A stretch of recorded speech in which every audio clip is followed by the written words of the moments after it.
الحمدللہ وکفا والصلاة والسلام علی عباده الذین اصطفیٰ خصوصاً علی افضلہم وخاتم النبیین محمد الامین وعلی آلہ وصحبہ اجمعین اما بعد فقد قال اللہ تبارک وتعالی کما ورد فی سورة البقرہ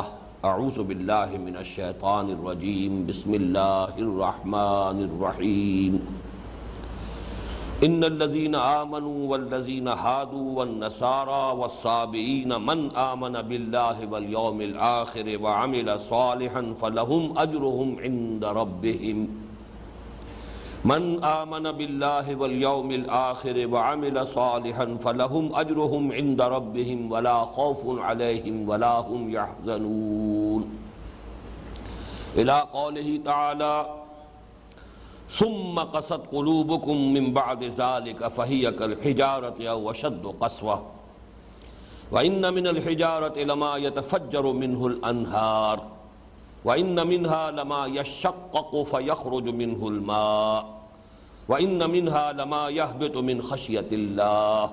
وما الله بغافل عما تعملون صدق الله العظيم رب اشرح لي صدري ويسر لي امري واحلل عقدة من لساني يفقهوا قولي اللهم ربنا الهمنا رشدنا واعذنا من شرور انفسنا اللهم ارنا الحق حقا وارزقنا اتباعه وارنا الباطل باطلا وارزقنا اجتنابه اللهم وفقنا لما تحب وترضى آمین یا رب العالمین۔ ہم نے سورہ بقرہ کے 8ویں رکوع کے مطالعے کا آغاز پچھلے ہفتے کر دیا تھا، لیکن آپ کو یاد ہوگا کہ ہمارا پورا وقت 8ویں رکوع کی پہلی آیت ہی کے مطالعے میں صرف ہوا اور اس پر بھی بحث مکمل نہیں ہو سکی تھی۔ لیکن چونکہ ہمارے سلسلہ درس میں اکثر و بیشتر کچھ نہ کچھ سامعین نئے ہوتے ہیں، تو تھوڑی سی تمہیدی بات جو ہے وہ کہنی ناگزیر ہے۔ سورہ بقرہ میں جو 10 رکوع ہیں کہ جن میں براہ راست خطاب ہے بنی اسرائیل سے، 5ویں رکوع سے یہ شروع ہوتا ہے سلسلہ، اور ویسے تو 15ویں رکوع کے آغاز میں ختم ہوتا ہے، تو 10 رکوعوں سے بھی 2 آیتیں زیادہ ہیں۔ 15ویں رکوع کی بھی 2 آیتیں جو ہے اس سلسلہ کلام میں شامل ہیں، لیکن عرف عام میں یہی کہا جائے گا کہ 10 رکوع ہیں اس سورہ مبارکہ کے، اور آپ کو معلوم ہے کہ کل رکوع 40 ہیں، تو گویا کہ 1/4 جو ہے سورہ مبارکہ، سورہ بقرہ کا 1/4 حصہ بنی اسرائیل سے براہ راست خطاب پر مشتمل ہے۔ اس میں اولین تقسیم یہ ذہن میں رکھی ہے جو بار بار میں عرض کر چکا ہوں کہ پہلا رکوع جو 7 آیات پر مشتمل ہے وہ دعوت کا رکوع ہے۔ بنی اسرائیل کو محمد الرسول اللہ صلی اللہ علیہ وسلم اور قرآن حکیم پر ایمان کی دعوت دی گئی۔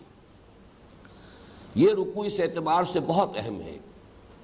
کہ آئندہ بھی، اب ظاہر بات ہے کہ نبی تو کوئی آنے والے نہیں ہیں، مسلمانوں میں بھی جب کوئی تجدیدی کوئی کوشش ہوگی، مسلمانوں میں پھر کوئی اللہ کے فضل و کرم سے اصلاح حال کے لیے کوئی جد و جہد ہوگی، اس لیے کہ ظاہر بات ہے کہ زوال آیا ہے اور زوال آتا رہا ہے۔ اسی لیے سلسلہ مجددین کی خبر دی تھی نبی اکرم صلی اللہ علیہ وسلم نے۔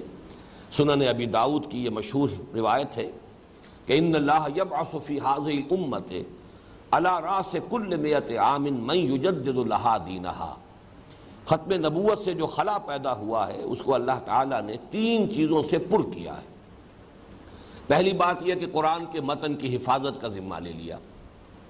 اس میں کوئی تحریف نہیں ہو سکتی۔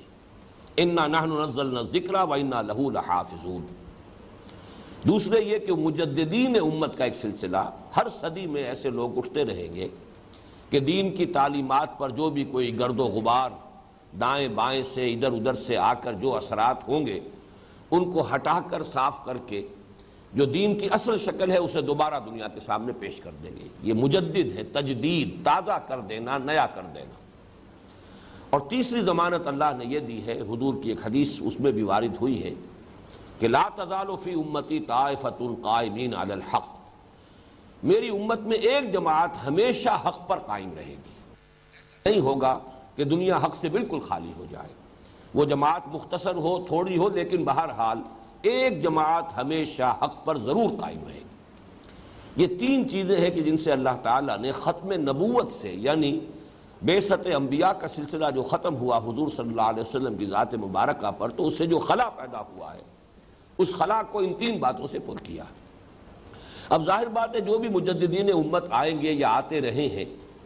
ان کا سابقہ ہوتا تھا مسلمانوں ہی سے، لیکن وہ مسلمان جو دین کی اصل روح سے بے خبر ہو گئے، بدعات میں مبتلا ہو گئے، توہمات میں مبتلا ہو گئے، دین پر صحیح جو روح ہے دین کی وہ ان پر واضح نہ رہی۔ اب ظاہر بات ہے کہ ان سے جب خطاب کریں گے وہ مجددین امت یا کرتے رہے ہیں تو اس کے لیے بھی اصول وہی ہوں گے کہ جو اس رکوع، پانچواں رکوع سورہ بقرہ کا جو ہے اس کی جو 7 آیات ہیں یہ اصل میں گویا کہ اس اعتبار سے بمنزلہ فاتحہ ہے۔ جیسے سورہ فاتحہ کی 7 آیات ہیں، اسی طرح خطاب بنی اسرائیل کے ضمن میں بمنزلہ سورہ فاتحہ 5ویں رکوع کی 7 آیات ہیں۔ ریلائز کریں گے تو گویا کہ انہی میں یہ ہدایت مضمر ہے کہ جب بھی مسلمانوں میں کوئی تجدیدی کوشش ہو، مسلمانوں کو پھر دین کی اصل تعلیمات کی طرف رجوع کرنے کی دعوت دی جائے تو اس دعوت کا انداز کیا ہوگا؟ وہ قرآن مجید میں اسی سورہ بقرہ کے 5ویں رکوع کی 7 آیات سے اس کا استنباط کیا جائے گا۔ تو 10 رکوعوں میں سے ایک رکوع جو ہے 7 آیات پر مشتمل، اس کو علیحدہ کر لیجئے۔ بقیہ 9 رکوع جو ہیں ان کے لیے اصطلاح میں استعمال کرتا رہا ہوں، یہ ملامت کے رکوع ہیں۔ ان میں ان کے جرائم کی فہرست دی گئی ہے، ان کی عملی گمراہیاں اور ان کی اعتقادی گمراہیاں، نظریاتی گمراہیاں، ان کی فہرست دی گئی ہے، اور جس کی پاداش میں گویا کہ وہ معزول کیے گئے اس منصب سے جس پر وہ 2000 برس تک فائز رہے۔ اس لیے کہ تورات جب عطا ہوئی ہے بنی اسرائیل کو تو یہ تقریباً 1400 قبل مسیح کا واقعہ ہے، اور قرآن مجید کا نزول شروع ہو رہا ہے 610 عیسوی میں، تو پورے 2000 برس کا فصل ہے بعثت محمدی صلی اللہ علیہ وسلم اور نزول تورات کے مابین۔ تو 2000 برس تک یہ امت جو ہے یہ اس روئے ارضی پر اللہ کی نمائندہ رہی ہے۔ دین خدابندی انہی کے پاس تھا، شریعت خدابندی کے حامل یہی تھے، کتابیں انہی کو دی گئی، ایک نہیں کئی کتابیں، تورات دی گئی، زبور دی گئی، انجیل دی گئی، یہ تو 3 تو کتابیں ہیں باقاعدہ۔ اس کے علاوہ ہر نبی کے لیے صحیفے ہیں، ہر نبی پر وحی آتی رہی ہے۔ چنانچہ اولڈ ٹیسٹمنٹ میں آپ دیکھتے ہیں نہ معلوم کتنے انبیاء کی کتابیں ہیں۔ بہرحال یہ جو وہاں سے اس منصب سے معزول کیے گئے تو گویا کہ فرد جرم ہے وہ کہ جو عائد کی گئی ہے ان پر، اور یہ 9 رکوعوں پر پھیلی ہوئی۔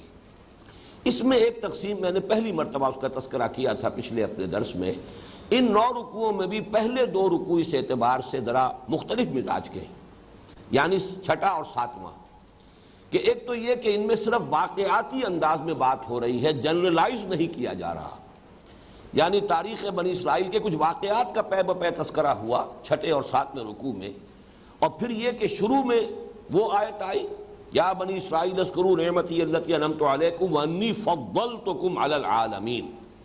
اور 7ویں رکوع میں اختتام ہوا وَضُرِبَتْ عَلَيْهِمُ الذِّلَّةُ وَالْمَسْكَنَةُ وَبَاءُوا بِغَضَبٍ مِّنَ اللَّهِ۔ تو معلوم ہوا کہ پورا مضمون ایک اعتبار سے جس کو ہم کہیں گے فرد جرم، یہ گویا کہ ان 2 رکوعوں میں مکمل ہو چکی ہے، ایک بحث جو ہے تکمیل کو پہنچ چکی ہے۔ اب جو ہم نے 8ویں رکوع سے مطالعہ شروع کیا ہے تو اس سے لے کے آخر تک ایک بات کو نوٹ کیجئے، میں نے پچھلی مرتبہ بھی تذکرہ کیا تھا کہ اس میں آپ کو تھوڑے تھوڑے وقفے کے بعد بنی اسرائیل پر جو بھی الزامات قرآن مجید عائد کر رہا ہے ان کا تذکرہ کرنے کے بعد پھر جنرلائز کیا جاتا ہے۔ ایسی عظیم آیات آتی ہیں کہ جو گویا کہ ابدی ہدایت کی حامل ہے، اور یہ اصل میں پیشگی ہدایت کہہ لیجئے، تنبیہ کہہ لیجئے امت مسلمہ کے لیے کہ دیکھو جس مقام پر آج تم فائز کیے جا رہے ہو، تم سے پہلے 2000 برس تک بنی اسرائیل اسی منصب پر فائز رہے، ان میں یہ خرابیاں آئیں، تو دیکھو کہیں ایسا نہ ہو کہ تم بھی انہی نقش قدم پر چلو اور وہی خرابیاں تمہارے اندر پیدا ہو جائیں۔ اس اعتبار سے یہ اگرچہ ویسے تو یہ کہ روح سخن بنی اسرائیل کی طرف ہے، خطاب بنی اسرائیل سے ہے،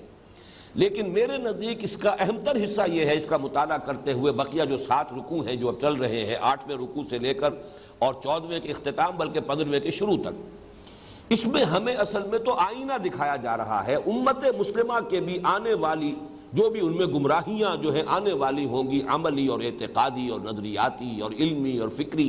ان سب کی پیشگی تصویر دکھائی جا رہی ہے کہ یہ آئینہ ہے، اسی میں تم دیکھ سکتے ہو کہ وہی ساری خرابیاں تمہارے اندر بھی پیدا ہو گئیں کہ جو بنی اسرائیل میں پیدا ہوئی تھی۔ اس حوالے سے اس حصے کو پڑھتے ہوئے یہ خیال نہیں ہونا چاہیے کہ یہ صرف کوئی پچھلی داستانیں ہیں، اساطیر الاولین ہیں، یہ صرف یہود سے گفتگو ہو رہی ہے۔ یہ گفتگو اصل میں گفتہ آیت در حدیث دیگراں، خوشتراں باشد کے سر دل براں گفتہ آیت در حدیث دیگراں۔ اصل میں یہ گویا کہ گفتگو ہم سے ہو رہی ہے ان کے حوالے سے کہ ان کے ہاں یہ خرابیاں اس طور سے پیدا ہوئیں، مبادا اے مسلمانوں تم بھی انہی گمراہیوں میں مبتلا ہو جاؤ۔ اب یہ میں نے پچھلی مرتبہ بھی لفظ استعمال کیا تھا آئرنی آف فیٹ۔ اب یہ سمجھئے کہ ستم ظریفی ہے حالات کی کہ بعین ہی وہی ساری خرابیاں مسلمانوں میں پیدا ہوئی ہیں۔ ان آیات کا مطالعہ کرتے ہوئے ہم خود اگر دروں بینی سے کام لیں گے اور اپنے حالات پر اگر ناقدانہ نگاہ ڈالیں گے تو معلوم ہوگا بعین ہی اسی نقش قدم پر ہم چلے ہیں۔ اسی لیے میں نے وہ حدیث بھی آپ کو سنائی تھی، یہ حدیث کے جو متفق علیہ ہے سند کے اعتبار سے جو سب سے اونچا درجہ ہو سکتا ہے احادیث نبویہ کا، اسی درجے کی یہ حدیث بھی ہے کہ بخاری اور مسلم دونوں میں موجود ہے۔ ان ابی سعید الخدری رضی اللہ عنہ ان رسول اللہ صلی اللہ علیہ وسلم قال لَتَتَّبِعُنَّ سُنَنَ مَنْ كَانَ مِنْ قَبْلَكُمْ شِبْرًا بِشِبْرٍ وَذِرَاعًا بِذِرَاعٍ حَتَّى لَوْ دَخَلُوا جُحْرَ ضَبٍّ لَتَبِعْتُمُوهُمْ قُلْنَا يَا رسول اللہ الْيَهُودُ وَالنَّصَارَى قَالَ فَمَنْ۔ حضرت ابو سعید خدری فرماتے ہیں رضی اللہ تعالی عنہ کہ حضور نے ارشاد فرمایا مسلمانوں تم بھی لازماً جو تم سے پہلے لوگ گزرے ہیں انہی کے نقش قدم پر چلو گے، بالشت کے ساتھ بالشت اور ہاتھ کے ساتھ ہاتھ۔ یہ گویا کہ محاورہ ہے کہ بعین ہی ان کے نقش قدم پر چلو گے۔ ان کا کوئی قدم بالشت بھر تھا تو تم بھی بالشت بھر قدم بڑھاؤ گے، اور کوئی ہاتھ بھر چھلانگ لگائی ہے انہوں نے تو تم بھی لگاؤ گے۔ حتیٰ لو دخلوا جوہر ضب، یہاں تک کہ اگر وہ گوہ کے بل میں داخل ہوئے تھے لَتَبِعْتُمُوهُمْ تو تم بھی ان کی پیروی کرو گے، تم بھی گوہ کے بل میں ضرور داخل۔ قلنا یا رسول اللہ، حضرت ابو سعید خدری فرماتے ہیں کہ ہم نے اس پر عرض کیا اللہ کے رسول کیا آپ کی مراد یہود اور نصارہ ہے؟ یا رسول اللہ الیہود والنصارہ؟ قال فمن، آپ نے فرمایا وہ نہیں تو اور کون؟ وہی سابقہ امت مسلمہ ہے، اس لیے کہ نصارہ کی علیحدہ حیثیت نہیں ہے، وہ تو وہی سلسلہ بنی اسرائیل جو ہے امت وہی ہے۔ اسی لیے انجیل میں آپ کو معلوم ہے کوئی نئی شریعت نہیں ہے، وہی شریعت موسوی، بلکہ متی کی انجیل میں حضرت مسیح علیہ السلام کے الفاظ موجود ہیں کہ یہ نہ سمجھنا کہ میں شریعت ختم کرنے آیا ہوں، شریعت موسوی تم پر لاگو رہے گی۔ یہ تو سینٹ پال نے اسے منسوخ کیا ہے۔ تو آج کی جو یہ عیسائیت ہے یہ اصل میں حضرت مسیح کی طرف اس کی نسبت ہی غلط ہے، یہ پالزم ہے، سینٹ پال کا مذہب ہے کہ جس کو آج کے عیسائی اختیار کیے ہوئے ہیں، نام اس کا کرسچینٹی ہے، ورنہ حضرت مسیح علیہ السلام نے جو تعلیمات دی تھی ان میں سے متعدد جو بنیادی باتیں انہیں تبدیل کر دیا سینٹ پال نے۔ بہرحال اس ضمن میں جو اہم ترین آیت ہے وہ پہلی ہے جس پر کہ ہم گفتگو کر چکے ہیں، اس کے بارے میں میں زیادہ دہراؤں گا نہیں۔ یہ کون سی گمراہی ہے جو اس آیت کے ذریعے سے جس کا ازالہ کیا جا رہا ہے؟ ہمیشہ مسلمان امتوں میں جو ایک گمراہی پیدا ہوئی وہ یہ ہے کہ چونکہ ہم اس امت میں شامل ہیں لہذا محض شمولیت اور اس نسبت کی وجہ سے ہم تو بخشے بخشا ہیں، یا ہمارے ساتھ تو کوئی پریفرنشل ٹریٹمنٹ ہوگا، استثنائی معاملہ ہوگا، تو کسی گروہی نسبت کے ساتھ نجات کو وابستہ کر لینا یہ وہ گمراہی ہے، مشترک گمراہی جو تمام مسلمان امتوں میں پیدا ہوئی۔ تمام انبیاء اور تمام رسولوں کے پیروان جو ہیں ان کے اندر یہ خرابی پیدا ہوئی کہ چونکہ ہمارا تعلق ان سے ہے، ہم ان کے ساتھ منسلک ہیں، ان کے نام سے جو ہے وہ ہماری جو ہے امت ہے اور ہم ان سے وابستہ ہیں، لہذا ہم بخشے بخشا ہیں۔ تو اس آیت کا اصل مفہوم یہی تھا کہ جس کو کچھ لوگوں نے محض اس وجہ سے کہ اس میں صراحت کے ساتھ ایمان بالرسالت کا ذکر نہیں ہے، صرف ایمان باللہ اور ایمان بالآخرہ کا ذکر ہے، تو اس سے کچھ لوگوں نے وہ بحثیں نکال لی کہ نجات کے لیے ضروری نہیں ہے کہ سب لوگ محمد پر ایمان لائیں صلی اللہ علیہ وسلم، لوگ اپنے اپنے نبیوں پر ایمان رکھیں اور نیک عمل کرتے رہیں تو گویا کہ اس سے نجات ہو جائے گی۔ یہ بالکل ایک غلط مفہوم ہے جو اس سے اخذ کیا گیا، اور اس کے بارے میں تفصیل سے بحث میں کر چکا ہوں۔ اس آیت کے ضمن میں صرف جو ایک بات رہ گئی تھی کہ اس میں ان الذین آمنوا، اس سے تو مراد ہے کون؟ وہ لوگ جو اسلام لائے۔ میں نے وضاحت کرنی تھی کہ اس سے مراد در حقیقت ایمان حقیقی نہیں ہے، جو لوگ بھی مسلمانوں میں شامل ہو گئے، ان الذین آمنوا والذین ہادوا، اس پر بھی بحث میں کر چکا ہوں، اور جو یہودی ہوئے۔ وجہ تسمیہ کیا ہے یہود کا، اس پر بھی گفتگو ہو چکی ہے۔ والنصارہ اور نصارہ، ان کا وجہ تسمیہ جو ہے اس پر بھی پچھلی مرتبہ گفتگو ہو چکی ہے۔ صرف رہ گیا تھا تذکرہ والسابعین، یہ سابی کون ہے؟ اس کے بارے میں اصل میں چونکہ ہمارے ہاں جو تفسیری اقوال ہیں وہ بے شمار ہیں اور بہت اختلاف ہے۔ اب چونکہ اس نام سے کوئی فرقہ، کوئی گروہ، کوئی امت، کوئی قوم دنیا میں موجود نہیں ہے، اس حوالے سے بھی اس کے بارے میں اگر اختلاف رائے ہے تو وہ بات سمجھ میں آنے والی ہے۔ لیکن اس کے بارے میں ایک بات تو یقینی ہے، اور وہ یقینی بات یہ کہ یہ یقیناً یہ بھی اہل کتاب میں سے تھے، اس لیے کہ یہاں تذکرہ جو ہو رہا ہے نصارہ کا، یہود کا، تو وہ ان لوگوں کا ہو رہا ہے کہ جو اللہ کے رسولوں سے اپنے آپ کو منسوب کرنے والی امتیں تھیں۔ حضرت موسیٰ کی امت یہود، حضرت عیسیٰ کی طرف منسوب کرنے والے نصارہ۔ تو جب اس فہرست میں سابعین کا تذکرہ ہوا ہے تو یقیناً یہ بھی کسی نبی کی امت ہے، اہل کتاب ہیں۔ تو میرے نزدیک عقلی طور پر بھی ثابت ہوتا ہے کہ یہ سابعین جو ہے یہ اہل کتاب ہیں۔ ویسے یہ کہ میں نے جب مطالعہ کیا ہے اس مرتبہ زیادہ تفصیل سے تو مجھے محسوس ہوا کہ اس پر تو تقریباً اجماع کا درجہ ہے۔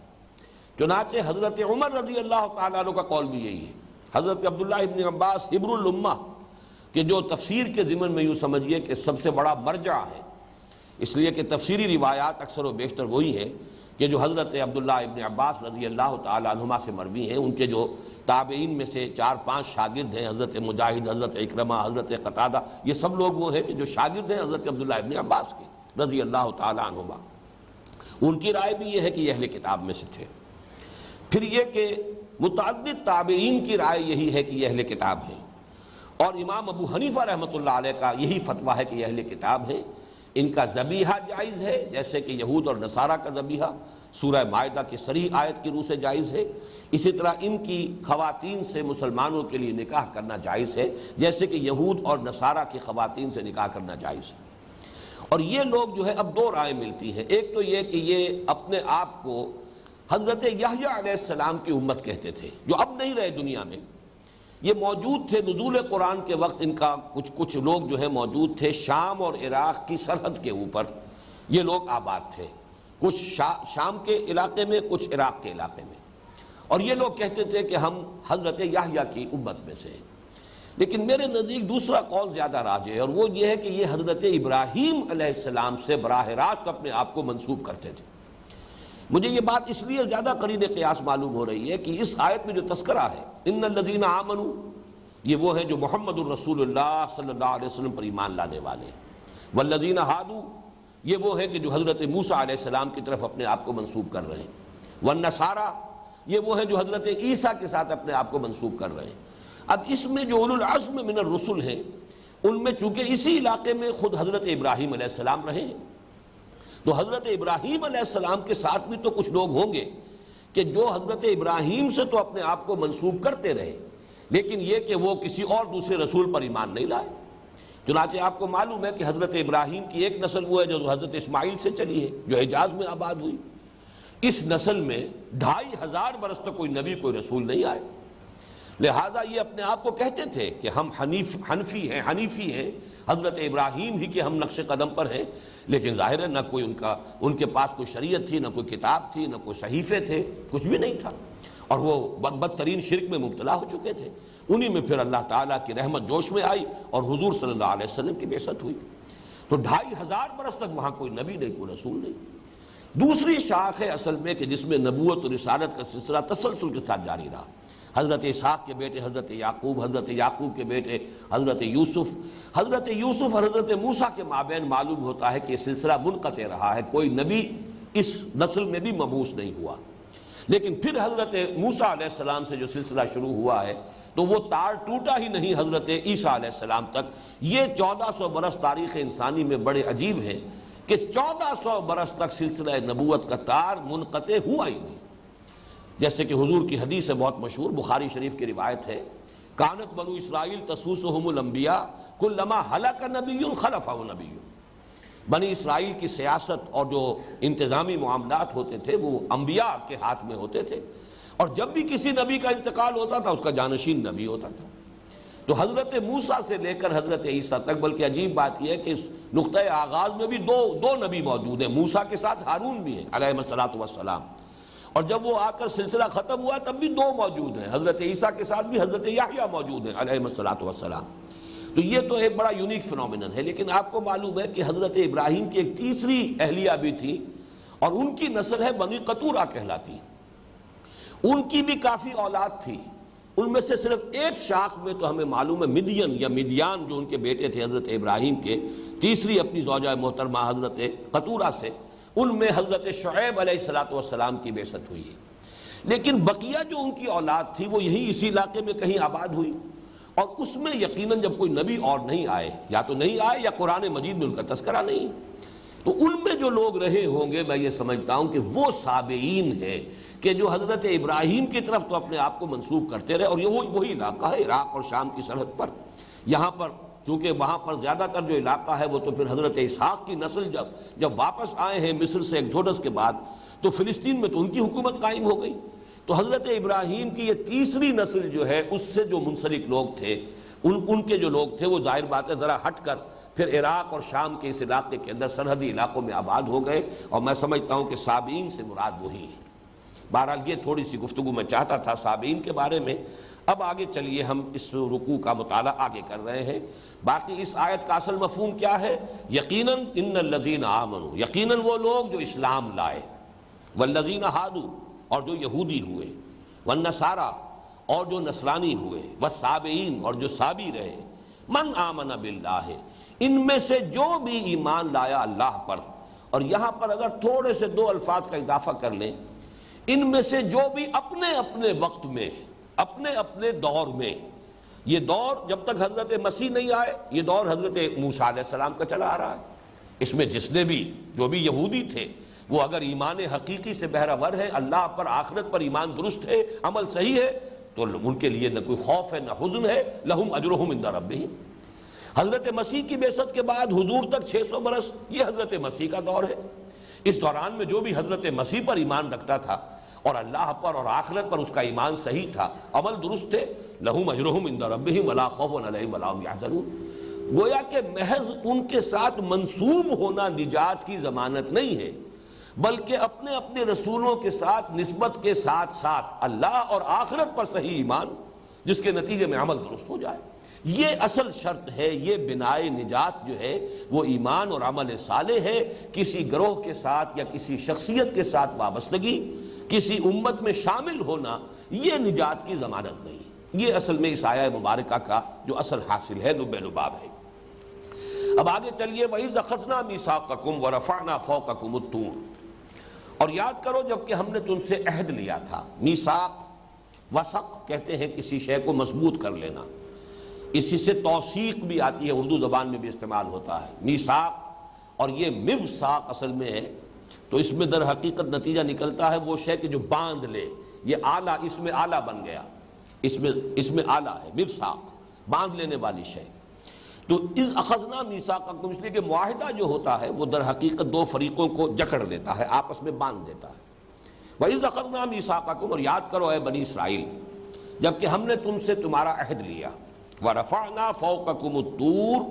اور ہم نے تم پر پہاڑ کو اٹھا دیا، خُذُوا مَا آتَيْنَاكُمْ بِقُوَّةٍ، تھامو مضبوطی کے ساتھ جو کچھ ہم نے تمہیں دیا ہے، خُذُوا، لو، تھامو، پکڑو، ما آتیناکم، جو کچھ ہم نے تمہیں دیا ہے، بقوت، طاقت کے ساتھ، واذکروا ما فیہ، اور یاد رکھو اس کو جو کچھ اس میں ہے، لعلکم تتقون، تاکہ تم نجات پاؤ، تاکہ تم بچ جاؤ، تاکہ تم متقی بن جاؤ۔ اس پر گفتگو بعد میں ہم کریں گے۔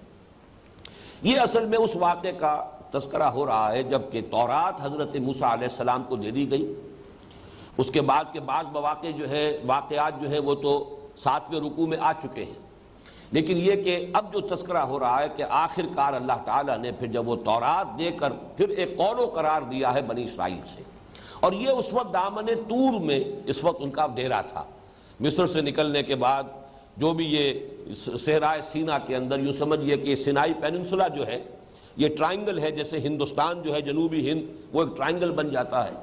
تو جیسے اس کی لوئسٹ ٹپ ہے، اسی طریقے سے یہ جو ایک جزیرہ نما کہہ لیجئے، اور سینائی پیننسولا جو ہے اس کی جو جنوبی ٹپ ہے، یہاں پر وہ کوہ طور ہے، یہاں پر پڑاؤ رہا ہے، اور یہیں سے پھر بلائے گئے تھے حضرت موسیٰ علیہ السلام طور پر، اور وہاں پھر تورات انہیں دی گئی۔ واپس آئے ہیں۔ اب اس کے بعد جب قول و قرار ہو رہا ہے، اس لیے کہ تورات دی گئی حضرت موسیٰ علیہ السلام کو، لیکن اصل میں تو دی گئی ہے بنی اسرائیل کے لیے۔ اب ان سے قول و قرار لیا جا رہا ہے کہ تم اس کی پابندی کرو گے، مضبوطی سے تھامو گے، اس شریعت کو جو ہے اپنی زندگی میں لاگو کرو گے۔ اس قول و قرار کے وقت اللہ تعالیٰ نے خاص جو ہے شکل یہ کی کہ ایک رعب پیدا کرنے کے لیے، ان کے دلوں کے اندر خشیت پیدا کرنے کے لیے پہاڑ کو ان کے سروں پر بلند کر دیا۔ یہ معاملہ ذرا میں چاہتا تھا، وہ بات رہ گئی کہ ایک اصولی بات میں یہاں، چونکہ آج کے درس میں کئی واقعات آئیں گے جو خرق عادت ہے، عام طور پر ہونے والی باتیں نہیں ہیں۔ پورے پہاڑ کو لوگوں کے سروں پر اٹھا دینا، انسانوں کو بندروں کی شکل میں مشق کر دینا، یا جیسے آگے ایک واقعہ آئے گا کہ ایک مقتول کو ایک تھوڑی دیر کے لیے زندہ کر دینا تاکہ وہ اپنے قاتل کا پتہ بتا دے۔ یہ سارے واقعات وہ ہیں کہ جو خرق عادت جنہیں ہم کہتے ہیں۔ عام طور پر ایک لفظ ہمارے ہاں معجزے کا استعمال ہوتا ہے، لیکن معجزہ جو ہے وہ ایک خاص قسم کا خرق عادت ہے۔ عادت سے مراد ہے جو نیچرل لاز ہیں اس دنیا کے، جو گورن کر رہے ہیں، فزیکل کیمیکل لاز جس سے یہ دنیا چل رہی ہے، لاز آف دی نیچر۔ جہاں کہیں بھی وہ لا آف دی نیچر کے خلاف کوئی کام ہو رہا ہے، جیسے کہ پانی اپنی سطح برقرار رکھتا ہے، یہ لا آف دی نیچر ہے، لیکن یہ کہ حضرت موسیٰ کا عصا جو ہے سمندر پر پڑا اور دریا جو ہے یا سمندر پھٹ گیا، دو حصوں کے اندر بالکل دو ٹیلوں کی طرح دو حصے کھڑے ہو گئے۔ یہ خرق عادت ہے۔ خرق کے معنی پھاڑ دینا، کاٹ دینا، توڑ دینا۔ اخرقتھا لتغرق اہلھا، حضرت موسیٰ علیہ السلام کا جو واقعہ ہوا تھا حضرت خضر کے ساتھ، تو انہیں جب کشتی کو حضرت خضر نے کشتی کا ایک تختہ توڑ دیا تھا، تو وہاں وہ لفظ آتا ہے خرقتھا لتغرق اہلھا، آپ نے کشتی کا جو ایک تختہ توڑ دیا۔ کیا چاہتے ہیں آپ چاہتے ہیں کہ اس کشتی میں جو لوگ سوار ہیں انہیں غرق کر دیں؟ تو خرق کہتے ہیں پھاڑ دینا، توڑ دینا، اور خرق عادت یعنی جو لاز آف دی نیچر ہیں انہیں پھاڑ دینا، توڑ دینا۔ عام عادی قانون کے برعکس کوئی شے ظہور میں آئے گی، اسے خرق عادت کہیں گے۔ وہ خرق عادت جب کبھی نبی کے ہاتھ سے ہوتا ہے اور دعوے کے ساتھ ہوتا ہے، اسے معجزہ کہتے ہیں۔ معجزہ بنا ہے اعجاز سے، کسی کو عاجز کر دینا، عاجز کر دینا، بے بس کر دینا۔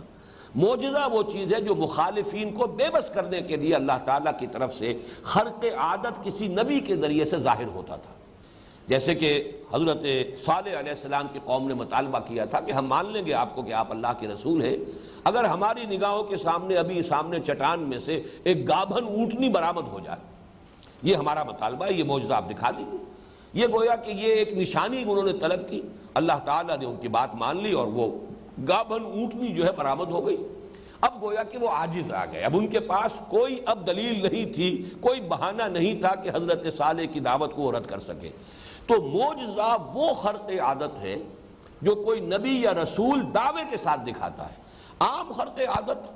عام لوگوں کے ذریعے سے بھی اللہ تعالیٰ کبھی کبھی، جنہیں ہم کرامات کہتے ہیں، اللہ تعالیٰ اپنے نیک بندوں کے ذریعے سے بعض اوقات ایسی چیز ظاہر کروا دیتے ہیں کہ جو عام حالات میں سمجھ میں نہیں آتی، اس کی کوئی توجیہ ممکن نہیں ہے، تو اس کو کسی بھی غیر نبی کے لیے اسے کرامات کہا جاتا ہے۔ وہ کرامت ہے، اللہ تعالیٰ کسی کی عزت اور اعزاز کے لیے اس کے ذریعے سے کوئی ایسی شے ظاہر کر دے، لیکن اس میں کبھی دعویٰ نہیں ہوگا، اس لیے کہ وہ جو نبی کا معاملہ ہوتا ہے وہ تو پھر مطالبے کے مطابق اور دعوے کے ساتھ کہ یہ میں جو پیش کر رہا ہوں، جیسے کہ حضرت موسیٰ علیہ السلام نے دعوے کے ساتھ دو نشانیاں پیش کی، اپنا عصا ہے اور اپنا وہ جو آپ کا دست مبارک جو ہے وہ ید بیضا اور عصا موسیٰ، یہ دو معجزے، یہاں تک کہ مقابلہ کرنے کا معاملہ ہوا ہے اور جادوگروں سے آپ نے مقابلہ کیا، وہ دعوے کے ساتھ ہوتا ہے۔ لیکن اولیاء اللہ کی کرامات میں کہیں کوئی دعویٰ نہیں ہوتا، کہیں وہ یہ نہیں کہتے کہ یہ ہم نے اپنے اختیار سے کیا، یا دعوے کے ساتھ ہم اس کو پیش کر رہے ہیں۔ بہرحال یہ جو خرق عادت کے واقعات آ رہے ہیں بنی اسرائیل کی تاریخ میں، تو ہمارے جدید مفسرین کا رجحان میں نے یہ دیکھا ہے کہ وہ ان کی کسی نہ کسی طرح سے کوشش کرتے ہیں کوئی ایسی تعویل ہو جائے کہ جو عام جو فزیکل لاز ہیں ان کے مطابق نظر آئے، اس سے ہٹ کر نظر نہ آئے۔ یہ در حقیقت رجحان میرے نزدیک بنیادی طور پر غلط ہے اگر اصولی طور پر ایک بات سمجھ لی جائے، اور وہ بات یہ ہے کہ نسل انسانی کے دوران کا جو بھی ارتقاء ہوا ہے ذہنی، اس کے دوران اللہ کا یہ معاملہ جو ہے اصول کے اعتبار سے سامنے رکھیے کہ جب کہ ابھی نسل انسانی بحیثیت مجموعی عہد طفولیت میں تھی ذہنی اعتبار سے، تو اس وقت جو ہے ان کے لیے عقل اور حکمت کی باتوں کو سمجھنا ممکن نہیں تھا۔ ابھی وہ ذہنی اعتبار سے میچور نہیں تھے، ابھی بحیثیت مجموعی نوع انسانی اس سطح پر نہیں پہنچی تھی کہ انہیں برہان کے ذریعے سے، دلیل کے ذریعے سے، عقل کے ذریعے سے ان کو وہ بات سمجھائی جا سکے کہ جو بات انسان جو ہے وہ بہرحال ایک میچور ذہن کا انسان سمجھ سکتا ہے۔ لہذا ان کے ساتھ معاملہ یہ ہوتا تھا کہ ایسی ہی چیزیں، اگرچہ اس کو بلا تشبیہ سمجھیے، یہ تشبیہ جو ہے یہاں مناسب نہیں ہے، بچوں کے لیے کھلونے ہوں گے، بچوں کو کھیلنے کے لیے کھلونے دیے جائیں گے، تو جبکہ ابھی نسل انسانی بحیثیت مجموعی اہل طفولیت میں ہے، تو ان کے لیے یہ ہے کہ ان کو ایسے خرق عادت چیزوں کے ذریعے ہی سے صحیح راستے کی طرف، حق کی طرف، بھلائی کی طرف راغب کرنے کا معاملہ رہا ہے۔ یہی وجہ ہے کہ قرآن مجید سے بھی ثابت ہوتا ہے کہ ابتدا میں یہ تھا کہ جب کوئی قربانی پیش کرتا تھا تو اس قربانی کے قبولیت کی علامت یہ ہوتی تھی کہ آسمان سے ایک آگ، ایک شعلہ جو ہے اترتا تھا، اور وہ شے جو بھی پیش کی گئی ہے اللہ کی جناب میں اسے بھسم کر دیتا تھا، جلا کر راکھ کر دیتا تھا۔ یہ علامت تھی اس بات کی کہ اللہ نے تمہاری قربانی قبول کر لی۔ سورہ مائدہ میں جو تذکرہ ہے حضرت آدم کے دو بیٹوں نے، اذ قربا قربانا فتقبل من احد ولم يتقبل من الاخر، ایک کی قبول ہو گئی دوسرے کی قبول نہیں ہوئی۔ کیسے معلوم ہو گیا؟ اس لیے کہ وہ نشانی موجود تھی۔ آج ظاہر بات ہے کہ ہم بھی قربانیاں دیتے ہیں، باقی اللہ ہی جانتا ہے کہ کس کی قربانی اللہ نے قبول کی ہے، یا کہ انسان کا اپنا دل جو ہے گواہی دے سکتا ہے، اور یا یہ کہ اللہ کے علم میں ہے بس۔ لیکن یہ کہ اس وقت اس طریقے سے ایک باقاعدہ علامت ظاہری کے ذریعے سے اس کی قبولیت کا اعلان ہو جاتا تھا۔ اسی طرح کا معاملہ ہے کہ حضور صلی اللہ علیہ وسلم کو حصی معجزہ کوئی نہیں دیا گیا،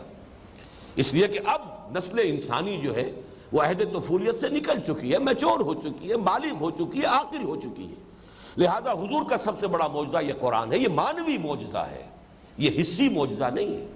حصی معجزے کے جو آنکھوں سے دیکھے جائیں خرق عادت کے واقعات، وہ تو چوٹی کے وہ تھے جو حضرت عیسیٰ علیہ السلام کو دے دیے گئے، اس سے آگے کوئی حصی معجزہ ہو ہی نہیں سکتا۔ گارے سے ایک پرندے کی شکل بنائی، پھونک ماری، اڑتا ہوا پرندہ ہو گیا۔ آپ سمجھیے خلق حیات، اب اس سے آگے کون سی بات ہوگی؟ یا مردہ لاش پڑی ہے، قم باذن اللہ کہا ہے اور وہ کھڑا ہو گیا، اب اس سے آگے کون سا معجزہ ہوگا؟ احیاء موتا، خلق حیات۔ ایک بالکل مادر ذات جو ہے وہ اندھا ہے، پیدائشی اندھا ہے، اس کے آنکھوں پہ ہاتھ پھیرا ہے اور وہ اس کی آنکھیں دیکھنے لگ گئی، اس کی جو بھی بصارت ہے وہ اسے مل گئی۔ یا کوڑھی ہے، ہمیشہ کا مریض کوڑ کے اندر مبتلا، اس کے جسم پر ہاتھ پھیرا، اس کا کوڑ ختم ہو گئی۔ یہ جو معجزات ہیں، حصی معجزات کہ جو آنکھوں سے دیکھے جا سکے، یہ چوٹی کے وہ ہیں جو حضرت مسیح کو دیے جا چکے۔ اور اس کے ساتھ نوٹ کر لیجئے حضرت مسیح کا انجیل میں قول ہے کہ جہاں تک عقل و حکمت کی باتیں ہیں ان کے بارے میں خود فرما گئے اپنے لوگوں سے، حواریین سے، ابھی مجھے تم سے اور بھی باتیں کہنی تھیں لیکن ابھی تم ان کا تحمل نہیں کر سکو گے۔ جب وہ فارکلیت آئے گا صلی اللہ علیہ وسلم، یہ حضور کی پیشن گوئی کے لیے ہے، پیراکلیٹ یا پیریکلوٹوس، یہ مختلف الفاظ بدلتے رہے ہیں وہ لوگ، لیکن یہ کہ یہ لفظ جو ہے موجود ہے۔ جب وہ آئے گا تو تمہیں سب کچھ بتائے گا، یعنی 600 برس ابھی باقی ہیں تمہاری میچورٹی میں،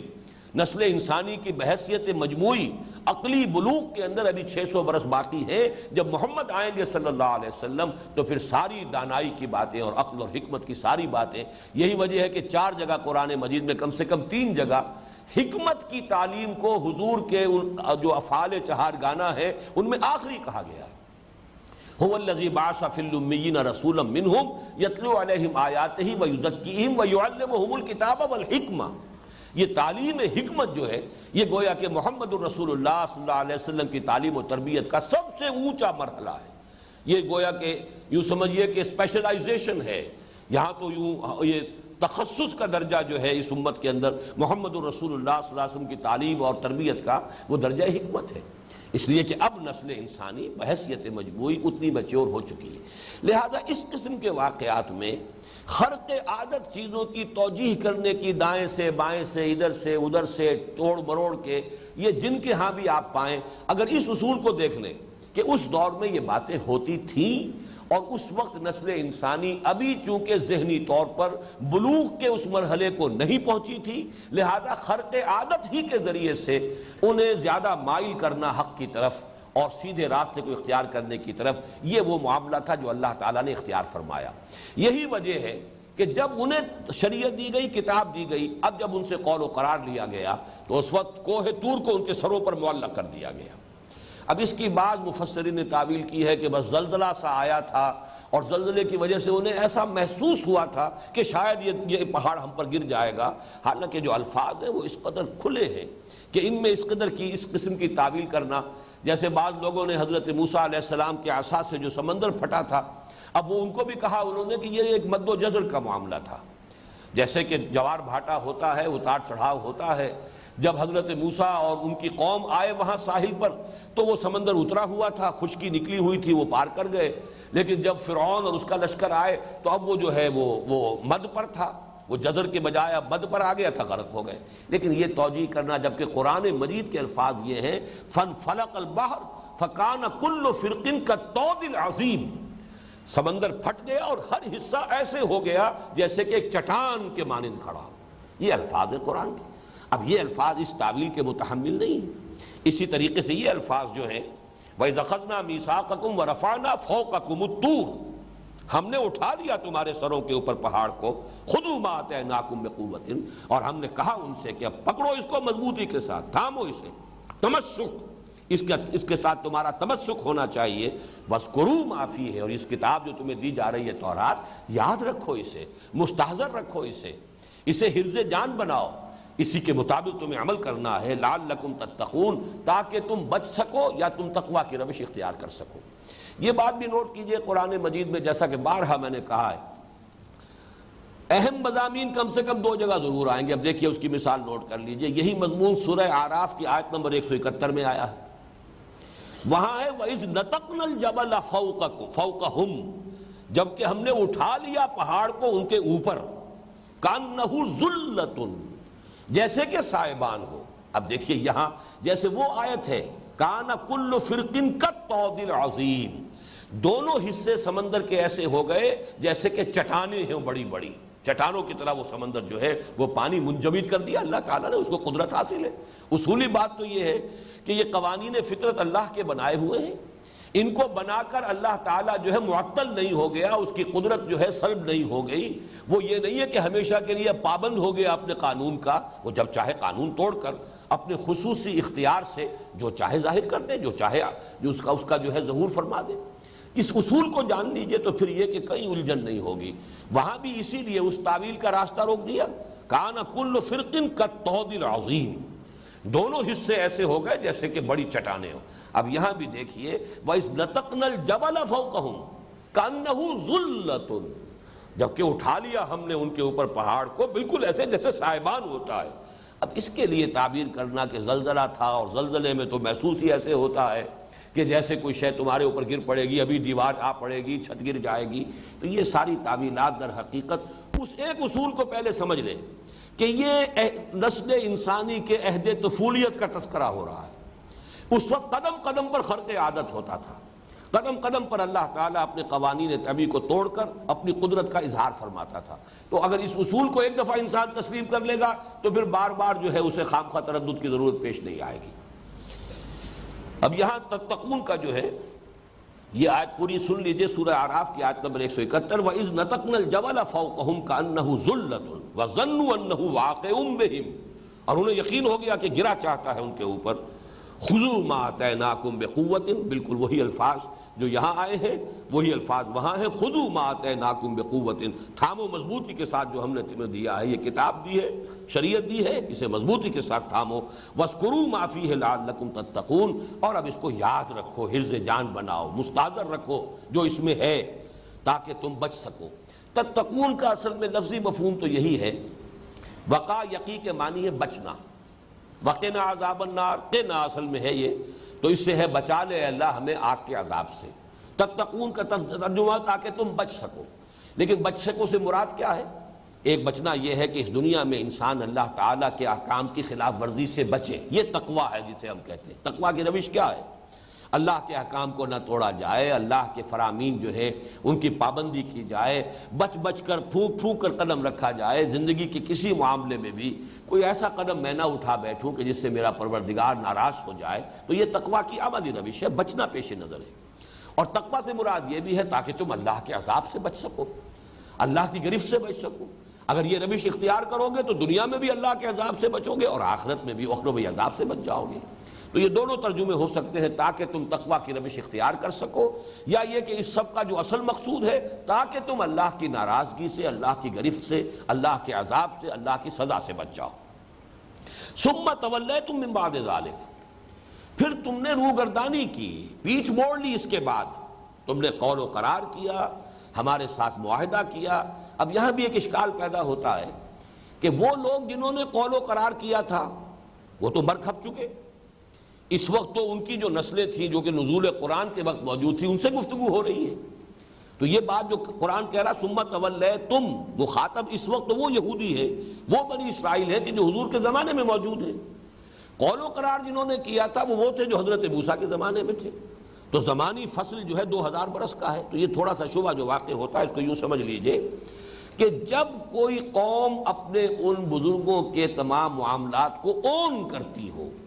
تو گویا کہ وہ خود بھی مخاطب ہوگی ان تمام چیزوں کی۔ انہوں نے ڈسون نہیں کیا، ان کے معاملات کو تسلیم کیا، پھر یہ کہ طرز عمل جو انہوں نے اختیار کیا خلاف ورزی کا اسی کو وہ خود اختیار کیے ہوئے ہیں۔ تو اس اعتبار سے یہ خطاب جو ہے اور ان کے اوپر اس فرد جرم کا عائد کیا جانا بالکل درست ہے، اس لیے کہ وہ اسی قوم کے ساتھ اپنے آپ کو منسوب کر رہے ہیں، اسی کے مطابق جو ہے وہ ان کا دعویٰ ہے۔ پھر یہ کہ ان کا اپنا طرز عمل بھی آج وہی ہے کہ جو ان کے ان آباء و اجداد نے کیا تھا کہ اللہ سے عہد کر کے توڑ دیا۔ اس حوالے سے وہ اشتباہ جو ہے وہ کوئی زیادہ وزنی نہیں ہے۔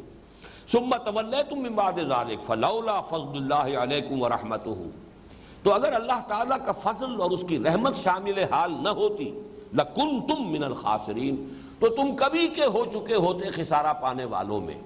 یہ اللہ تعالیٰ کا فضل، اس کی رحمت جو ہے یہ بار بار قرآن مجید میں آتا ہے۔ وَلَوْلَا أَجَلٌ مُّسَمًّى، اللہ تعالیٰ نے ہر قوم کے لیے بھی ایک اجل مسمى رکھی ہوئی ہے، ہر امت کے لیے بھی ایک معین مہلت ہے، ہر فرد کے لیے بھی ایک معین مہلت ہے۔ اس مہلت سے پہلے اللہ گرفت نہیں کرتا، انہیں چھوٹ دیتا ہے، ڈھیل دیتا ہے۔ ہو سکتا ہے کہ اپنی روش کو درست کر لے، ہو سکتا ہے توبہ کر لے، ہو سکتا ہے لوٹ آئیں۔ اللہ رسی دراز کرتا ہے، بسا اوقات یہ بھی ہوتا ہے کہ اللہ تعالیٰ کی توفیق سے کوئی قوم یا فرد توبہ کر لے، ایسا بھی ہوتا ہے رسی دراز ہونے کی وجہ سے سرکشی میں اور بڑھتے چلے جاتے، اور جو بھی ان کے اندر خبث تھا، جو بھی خرابی تھی وہ پوری کی پوری ظاہر ہو جاتی ہے۔ تو اللہ تعالیٰ کی چونکہ سنت معین ہے، اللہ کی طرف سے افراد کی بھی مہلت معین ہے، وہ اجل ہے ہماری اس دنیا کے اندر، جو موت کا وقت آنا ہے اس وقت تک ہر ایک کے لیے کھلی چھوٹ ہے، جو راستہ چاہو اختیار کر لو۔ اسی طرح قوموں کے لیے، اسی طریقے سے امتوں کے لیے وہ اجل معین ہے، اجل مسمى ہے۔ تو یہ اگر اللہ تعالیٰ کی رحمت اور اللہ تعالیٰ کی طرف سے فضل نہ ہوتا تو تمہارے جو کرتوت تھے وہ تو ایسے تھے کہ بہت پہلے تمہاری ہلاکت کا فیصلہ ہو چکا ہوتا، اللہ تعالیٰ کی طرف سے عذاب جو ہے آخری تم پر نازل ہو گیا ہوتا۔ اس میں خاص طور پر ایک بات اور نوٹ کرنے کی ہے، اللہ تعالیٰ نے اس قوم کے ساتھ ایک خاص معاملہ کیا ہے جو سابقہ رسولوں کی قوموں کے ساتھ نہیں ہوا۔ حضرت نوح علیہ السلام کی قوم نے حضرت نوح علیہ السلام کی دعوت کو رد کیا، ان کے نگاہوں کے سامنے قوم ہلاک کر دی گئی، غرق کر دی گئی۔ حضرت ہود علیہ السلام کی قوم نے حضرت ہود کی دعوت کو قبول کرنے سے انکار کیا، ملیا بیٹ کر دی گئی، انہی کی زندگی کے اندر ملیا بیٹ کر دی گئی، انہیں مزید مہلت نہیں دی گئی۔ حضرت صالح کی قوم کا بھی یہی حشر ہوا، حضرت لوط کو بھیجا گیا سدوم اور عامورہ کی بستیوں کی طرف، اس کے رہنے والوں کا یہی حشر ہوا۔ حضرت شعیب علیہ السلام کی قوم جو تھی اس کا یہی حشر ہوا۔ حضرت موسیٰ ان کے ساتھیوں کی نگاہوں کے سامنے آل فرعون جو ہے، فرعون اور آل فرعون غرق کیے گئے۔ لیکن یہود کے ساتھ ایک رعایت ہوئی ہے اللہ کی۔ اللہ تعالیٰ کی یہ رعایت جو ہے اگرچہ اس کا جو نتیجہ نکلنے والا ہے وہ تو جو میری کتاب ہے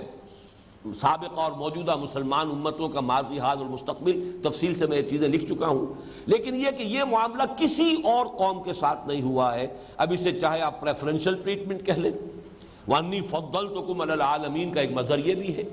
کہ اس قوم کو حضرت مسیح علیہ السلام کی بعثت کے بعد ہلاک ہو جانا چاہیے تھا۔ قانون خداوندی یہی رہا، اس لیے کہ حضرت مسیح کے بارے میں صراحت کے ساتھ قرآن میں ہے رسولاً الی بنی اسرائیل، سورہ آل عمران میں پوری وضاحت کے ساتھ کہ انہیں رسول بنا کر بھیجا گیا ہے بنی اسرائیل کی طرف۔ سورہ صف میں بھی ہے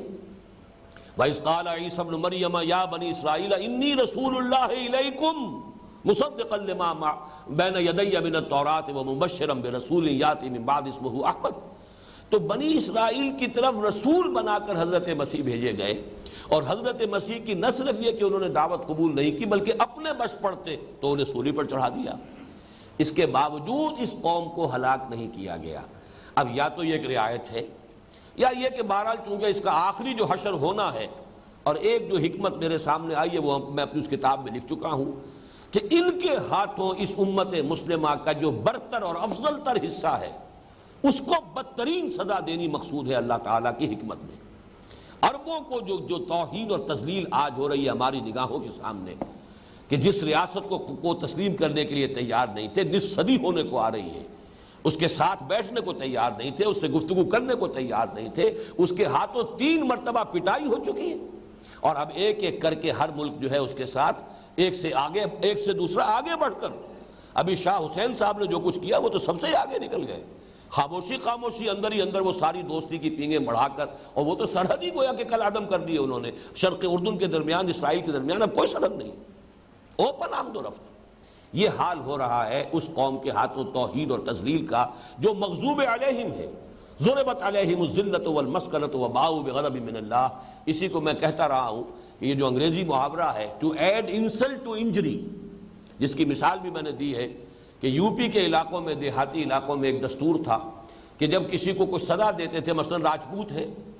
اب راجپوت کو کہ کوئی بڑا غلط حرکت اس سے سرزد ہو گئی، جوتیاں لگانی ہیں اس کو، تو چمار کے ہاتھوں سے جوتیاں لگواتے تھے تاکہ ایک تو جوتی لگنے کی جو تکلیف ہے وہ ہو، اور ایک یہ کہ چمار کے ہاتھوں جوتی لگ رہی ہے، یہ ہے to add insult to injury والی بات۔ یہ معاملہ اس امت کے افضل حصے کے ساتھ، یعنی عرب افضل ہے، اس میں کوئی شک نہیں، اللہ تعالیٰ نے انہیں فضیلت دی ہے،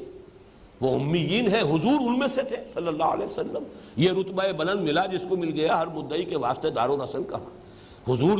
انہی میں سے تھے، پھر ان کی زبان میں یہ کتاب موجود ہے، ہمیں تو چٹائی توڑ تعلیم حاصل کرنی پڑتی ہے اس کتاب کو سمجھنے کے لیے، ان کی مادری زبان میں یہ کتاب موجود ہے، پھر جو ان کے کرتوت ہیں، جو ان کا طرز عمل ہے، ان کا رخ جو ہے جدھر ہے، جس طرح اللہ کی کتاب کو انہوں نے اپنی پیٹھوں کے پیچھے پھینکا ہے، نبذ فریق من الذین اوتوا الکتاب کتاب اللہ وراء ظہورہم، تو اس کی سزا جو ہے آج شاید اسی لیے ان کو باقی رکھا گیا کہ اس امت مسلمہ، امت محمد صلی اللہ علیہ وسلم کے افضل حصے کی پٹائی، اور ان پر جو اللہ تعالیٰ کا عذاب آنا وہ ان کے ہاتھوں آئے گا۔ اس کے بعد ان کی آخری جو ہے وہ ایکسٹرمینیشن، اور وہ حضرت مسیحی کے ہاتھوں ہوگی، وہ قانون خداوندی پورا ہوگا، جیسے حضرت نوح کے نگاہوں کے سامنے ان کی پوری قوم غرق ہوئی، حضرت ہود کے عین اپنے سامنے ان کی پوری قوم جو ہے وہ ہلاک کی گئی، حضرت صالح کے سامنے ان کی قوم ہلاک کی گئی،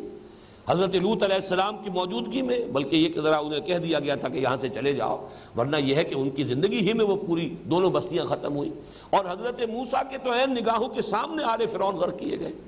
اسی طریقے سے حضرت عیسیٰ کے ہاتھوں ہی یہ قوم ہلاک ہونی ہے، حضرت عیسیٰ علیہ السلام کو دوبارہ آنا ہے، زندہ آسمان پر اٹھائے گئے ہیں، اور آخری دور کے یہ واقعات جو ہے اس کے لیے سٹیج بالکل تیار ہو رہا ہے۔ تمہید جس کو کہتے ہیں، تمہید کہتے ہی اسے ہیں بستر بچھانا، مہدت لہو تمہیدا، اس کے لیے میں نے پوری طرح راہ جو ہے ہموار کر دی ہے، ان حالات و واقعات کے لیے سٹیج تیار ہو رہا ہے، بلکہ ہو چکا ہے۔ بہرحال اس کو نوٹ کر لیجئے، ثم تولیتم من بعد ذلک فلولا فضل اللہ علیکم ورحمتہ لکنتم من الخاسرین۔ اب دوسرا واقعہ آ رہا ہے ان کی تاریخ کا، وَلَقَدْ عَلِمْتُمُ الَّذِينَ اعْتَدَوْا مِنْكُمْ فِي السَّبْتِ فَقُلْنَا لَهُمْ كُونُوا قِرَدَةً خَاسِئِينَ فَجَعَلْنَاهَا نَكَالًا لِمَا بَيْنَ يَدَيْهَا وَمَا خَلْفَهَا وَمَوْعِظَةً لِلْمُتَّقِينَ۔ اور تم خوب جانتے ہو، وَلَقَدْ عَلِمْتُمْ، یہ اندازہ تم خوب جانتے ہو، یہ واقعہ جو ہے ان کی تاریخ کا معلوم ہوتا ہے کہ بنی اسرائیل میں پوری طرح معروف تھا، مشہور تھا، لوگ جانتے تھے کہ یہ واقعہ ہمارے ایک حصے کے ساتھ، ایک قبیلہ ان کا جو ہے آباد تھا، اور حضرت داؤد علیہ السلام کے عہد کے اندر ہی یہ واقعہ پیش آیا ہے۔ حضرت داؤد کا زمانہ حضرت مسیح سے 1000 برس قبل کا زمانہ ہے۔ اس زمانے میں ان کی بنی اسرائیل کا کوئی ایک قبیلہ آباد تھا جو اب جو شہر ایلات ہے، ایلات یا ایلا یا عقبہ، اسی کا جو ہے صدر ناصر صاحب نے بلاکیڈ کیا تھا، تو 1967 کی جنگ ہوئی تھی۔ 1967 کی عرب اسرائیل جنگ جو ہے کیوں ہوئی، ٹریگر کیوں ہوئی، اس کا واقعہ یہی تھا کہ ایلات کا بلاکیڈ کیا صدر ناصر نے۔ یہ اصل میں اسرائیل کا واحد راستہ تھا کہ جو بحیرہ قلزم سے اس کے پاس جو ساز و سامان آتا تھا، یہ ایک ہی بندرگاہ اس کی تھی، باقی تو بندرگاہیں جو بھی ہیں وہ بحیرہ روم کے ساتھ ہیں، لیکن یہ کہ جنوب کے ٹپ پر جو اس کی تھی اسرائیل کی بالکل جنوبی سرحد کے ساتھ یہ ایلا یا ایلات کی بندرگاہ ہے، اور اس علاقے میں اس زمانے میں بنی اسرائیل کا ایک قبیلہ آباد تھا، اور چونکہ سمندر کے کنارے رہتے تھے تو ماہی گیری ان کا پیشہ تھا، مچھلیاں پکڑتے تھے، اسی سے ان کی جو ہے وہ گزر بسر ہوتی تھی۔ وہاں انہوں نے پھر سبت کا قانون جب ہے وہ ان کے ہاں تھا بڑا سخت۔ اصل میں تو یہ جان لیجئے کہ اللہ تعالیٰ نے ہفتے کا ایک دن جو مخصوص کیا تھا کہ باقی 6 دن تم اپنے جو بھی دھندے کرتے ہو کاروبار کرتے ہو، ایک دن ہفتے کا ہماری یاد کے لیے وقف کر لو۔ تو اللہ نے تو یہ دن مقرر کیا تھا جمعے کا، وہی کہ جو پھر آخر میں امت مسلمہ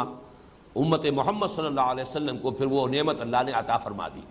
لیکن یہودیوں نے شرارت کر کے جمعے کی بجائے اپنے لیے سبت کا دن، ہفتے کا دن اختیار کیا۔ عیسائی اس سے ایک دن اور آگے گئے، انہوں نے اتوار کا دن اختیار کیا۔ بہرحال یہ دن جو ہے ابراہیمی مذاہب میں ان دنوں کا مسئلہ جو ہے اس کی حکمت سمجھ لیجئے۔ حکمت یہ تھی کہ ایک دن ایسا ہو کہ جس میں انسان بالکل یکسو ہو کر، کوئی کاروبار دنیاوی نہ ہو، دنیا کے دھندوں اور بکھیڑوں سے بالکل یکسو ہو کر صرف اللہ کے ساتھ لو لگائیں، جو بھی کتاب اللہ نے دی ہے اس کو پڑھیں، اس کی تلاوت کریں، اس کو سمجھیں سمجھائیں، یا جو بھی نوافل ادا کریں۔ بہرحال وہ دن ان کا دنیاوی دھندوں سے بالکل علیحدہ ہو کر اللہ کی یاد کے لیے خالص ہو جائے۔ اس میں کوئی بھی کاروبار دنیاوی کرنا مطلقاً حرام تھا۔ ہمارے ہاں جمعے کے معاملے میں اللہ نے بہت تخفیف کر دی ہے۔ وہ حرمت کا حکم جو ہے اذان جمعہ سے لے کر اور نماز کے ادا ہونے تک ہے صرف۔ یا ایھا الذین آمنوا اذا نودی للصلاۃ من یوم الجمعۃ فاسعوا الی ذکر اللہ وذروا البیع، چھوڑ دو کاروبار۔ یہ ذروا البیع جو ہے امر کا صیغہ ہے، تو کاروبار دنیاوی مطلقاً حرام ہو جاتا ہے جمعے کے دن، ہمارے ہاں بھی جمعے کی اذان کے ساتھ۔ لیکن فَإِذَا قُضِيَتِ الصَّلَاةُ فَانتَشِرُوا فِي الْأَرْضِ وَابْتَغُوا مِن فَضْلِ اللَّهِ، جب نماز ادا ہو چکے تو اب تم زمین میں منتشر ہو کر اللہ کا فضل تلاش کر سکتے ہو۔ گویا کہ صرف اتنی سی مدت کے لیے وہ حکم اللہ نے آسان کر دیا ہے شریعت محمدی میں، جمعے کے دن صرف اتنے وقت کے لیے کاروبار دنیاوی حرام ہے۔ شریعت موسوی میں یہ پورا دن جو ہے سبت کا یہ حرام مطلق تھا۔ اب بھی جو لوگ پریکٹسنگ یہودی ہیں امریکہ میں، وہ ہفتے کے دن کوئی ٹیلی فون کال بھی ریسیو نہیں کرتے، اس قدر وہ اب بھی پابندی کر رہے ہیں۔ جو بھی پریکٹسنگ ہے، کم تعداد ہے یہودیوں میں کہ جو واقعتاً اپنی شریعت کے اوپر عمل پیرا ہیں، لیکن امریکہ میں خاص طور پر نیو یارک میں، جس کو کچھ لوگ جیو یارک کہتے ہیں اس لیے کہ بڑی کثیر تعداد میں یہودی وہاں آباد ہیں، بڑے بڑے علاقے ایسے ہیں جو ایکسکلوسیولی جو یہودی لوکیلٹیز ہیں، ان میں ان کے سینیگاگس ہیں، اور آپ ان کے ہاں دیکھیں گے چلت پھرت جو ہے ان کی بڑی لمبی لمبی داڑھیں، لمبے لمبی زلفیں، لمبے لمبے سیاہ کوٹ ان کے، اور دور سے کوئی شخص دیکھے تو معلوم ہو کہ کوئی بہت ہی بڑا کوئی عالم دین مسلمان چلا آ رہا ہے، سوائے اس کے کہ وہ ٹوپی ان کی چونکہ ہے وہ کالی ٹوپی، صرف اس کے ساتھ چونکہ وہ ہیٹ نما چھجا بھی ہوتا ہے، اس سے تو آپ سمجھ سکتے ہیں کہ یہ یہودی ہے، ورنہ باقی ہر اعتبار سے وہ بڑا متشرع قسم کا مسلمان نظر آتا ہے۔ اس لیے کہ شریعت موسوی اور شریعت محمدی علیہ صاحب الصلاۃ والسلام میں بہت سی چیزوں میں بڑی مماثلت ہے۔ بنیادی تو حکم وہی تھے جو کہ شریعت موسوی میں دیے گئے تھے، اسی میں کچھ تبدیلیاں ہوئی ہیں کہ جو شریعت محمدی صلی اللہ علیہ وسلم کی شکل میں ہمارے سامنے۔ تو بہرحال ان کے ہاں جو یہ سبت کا حکم بہت سخت تھا، اس میں یہ کہ مچھلیوں کو پکڑنے کے لیے باہر ان پر پابندی تھی۔ اللہ تعالیٰ نے حیوانات میں بھی ایک حص رکھی ہوئی ہے، بلکہ آج تو ہمیں معلوم ہے کہ جمادات میں بھی حص ہے، پتھروں میں بھی حص ہے، احساس ہے، نباتات میں بھی ہے، تو حیوانات میں تو ظاہر بات ہے اس سے کہیں بڑھ کر ہے۔ مچھلیوں کو بھی اندازہ ہو گیا کہ ہفتے کا ایک دن ہمیں کوئی کچھ نہیں کہتا، باقی 6 دن ہماری شامت رہتی ہے، تو وہ 6 دن جو ہے وہ ڈیپ واٹرز کے اندر ساحل سے دور چلی گئی،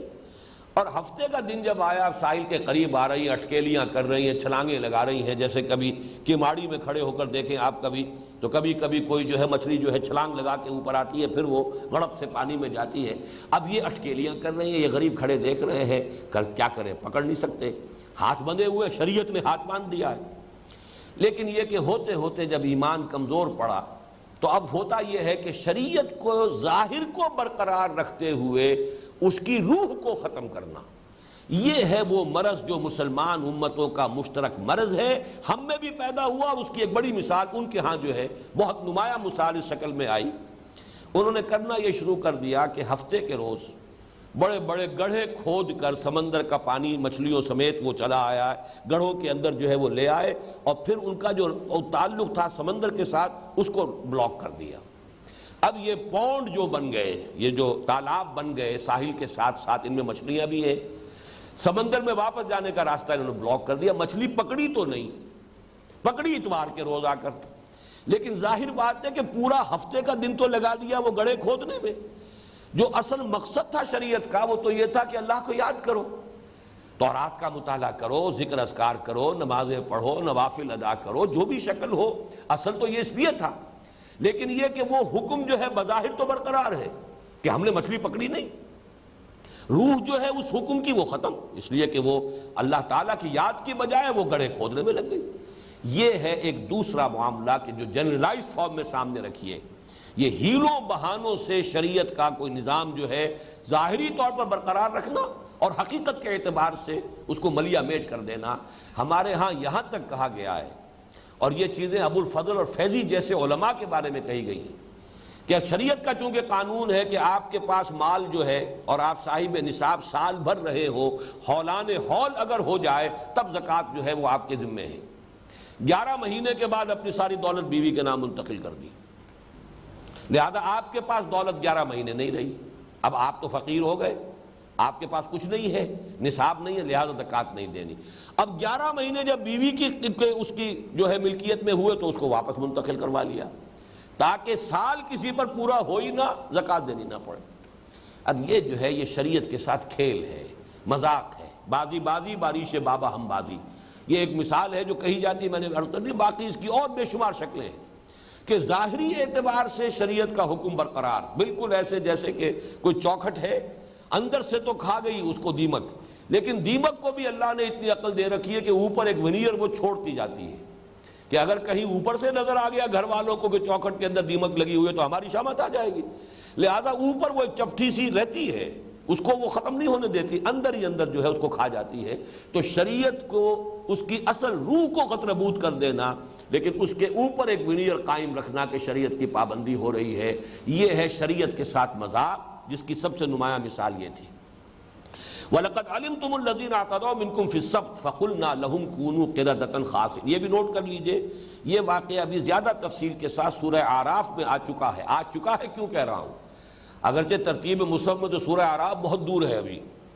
لیکن یہ کہ چونکہ ترتیب نزول میں سورہ اعراف مکی ہے اور یہ ہم پڑھ رہے ہیں سورہ بقرہ یہ مدنی ہے، اس کے نزول سے قبل سورہ اعراف نازل ہو چکی ہے. لہذا تفصیل جو ہے 163 آیت سے لے کر 166 آیت تک، یعنی 4 آیات میں وہاں تفصیل کے ساتھ یہ واقعہ آیا ہے. اور جو باقی تفاصیل انشاءاللہ جب وہاں پہنچیں گے تو اسی وقت اس کا مطالعہ کریں گے. اس وقت جتنی ضروری بات تھی اس آیت کو سمجھنے کے لیے وہ میں نے گوش گزار کر دی. وَلَقَدْ عَلِمْتُمُ الَّذِينَ اعْتَدَوْا مِنْكُمْ فِي السَّبْتِ، اور تم خوب جانتے ہو اپنے میں سے ان لوگوں کو جنہوں نے ہفتے کے قانون میں زیادتی کی، اس کو غتربود کیا، اس کو توڑا. وَقُلْنَا لَهُمْ كُونُوا قِرَدَةً خَاسِئِينَ، تو ہم نے ان سے کہہ دیا، یعنی ہمارا یہ حکم ہوا کہ بن جاؤ ذلیل بندر. یہاں پھر وہی دقت پیش آتی ہے ہمارے جدید مفسرین کو کہ یہ مس جو ہے مانوی تھا، ان کی سیرت کے اعتبار سے تھا، ان کے کردار کے اعتبار سے تھا، یہ شکلیں جو ہے تبدیل نہیں کی گئی تھی. یہ پھر وہی دقت ہے، خرق عادت کی کوئی توجیہ ایسی کرنے کی کوشش کہ جس میں فزیکل لاز ٹوٹنے نہ پائیں. یہ اصل میں ایک خاص دور میں تو اس کا بہت ہی ہمارے علماء اور مفسرین کو جو ہے اس کا بہت شوق رہا ہے، اس لیے کہ یہ پچھلی صدی کے اواخر میں جبکہ سائنس آئی ہے ہمارے ہاں، اور وہ سائنس کا دور بھی تھا نیوٹونین فزکس کا دور، تو اس پر اتنا یقین تھا اس سائنس کے اوپر، فزکس کے اوپر، کہ گویا کہ قرآن مجید کو بھی ہم نے اس کے تابع کرنے کی کوشش کی. اگرچہ اس صدی میں جبکہ نیوٹونین ایرا شروع ہو چکا ہے، فزکس کے پریمیسز چینج ہو چکے ہیں، اس کی بنیادیں ہل چکی ہیں، اب وہ میٹر نام کی کوئی شے ہے ہی نہیں دنیا میں. میٹر ہے کیا؟ یہ تو انرجی ہی انرجی ہے، میٹر تو کوئی شے ہے ہی نہیں. جو کبھی دو علیحدہ علیحدہ کیٹیگریز تھی، matter and energy, and matter is indestructible, یہ ساری جتنی بھی باتیں تھیں وہ سب کی سب ہوا ہو چکی ہیں. لیکن کچھ لوگ ابھی تک اسی فضا میں رہتے ہیں. یہیں پر اسی مقام پر لیکچر دیا تھا گائے ایٹن صاحب نے،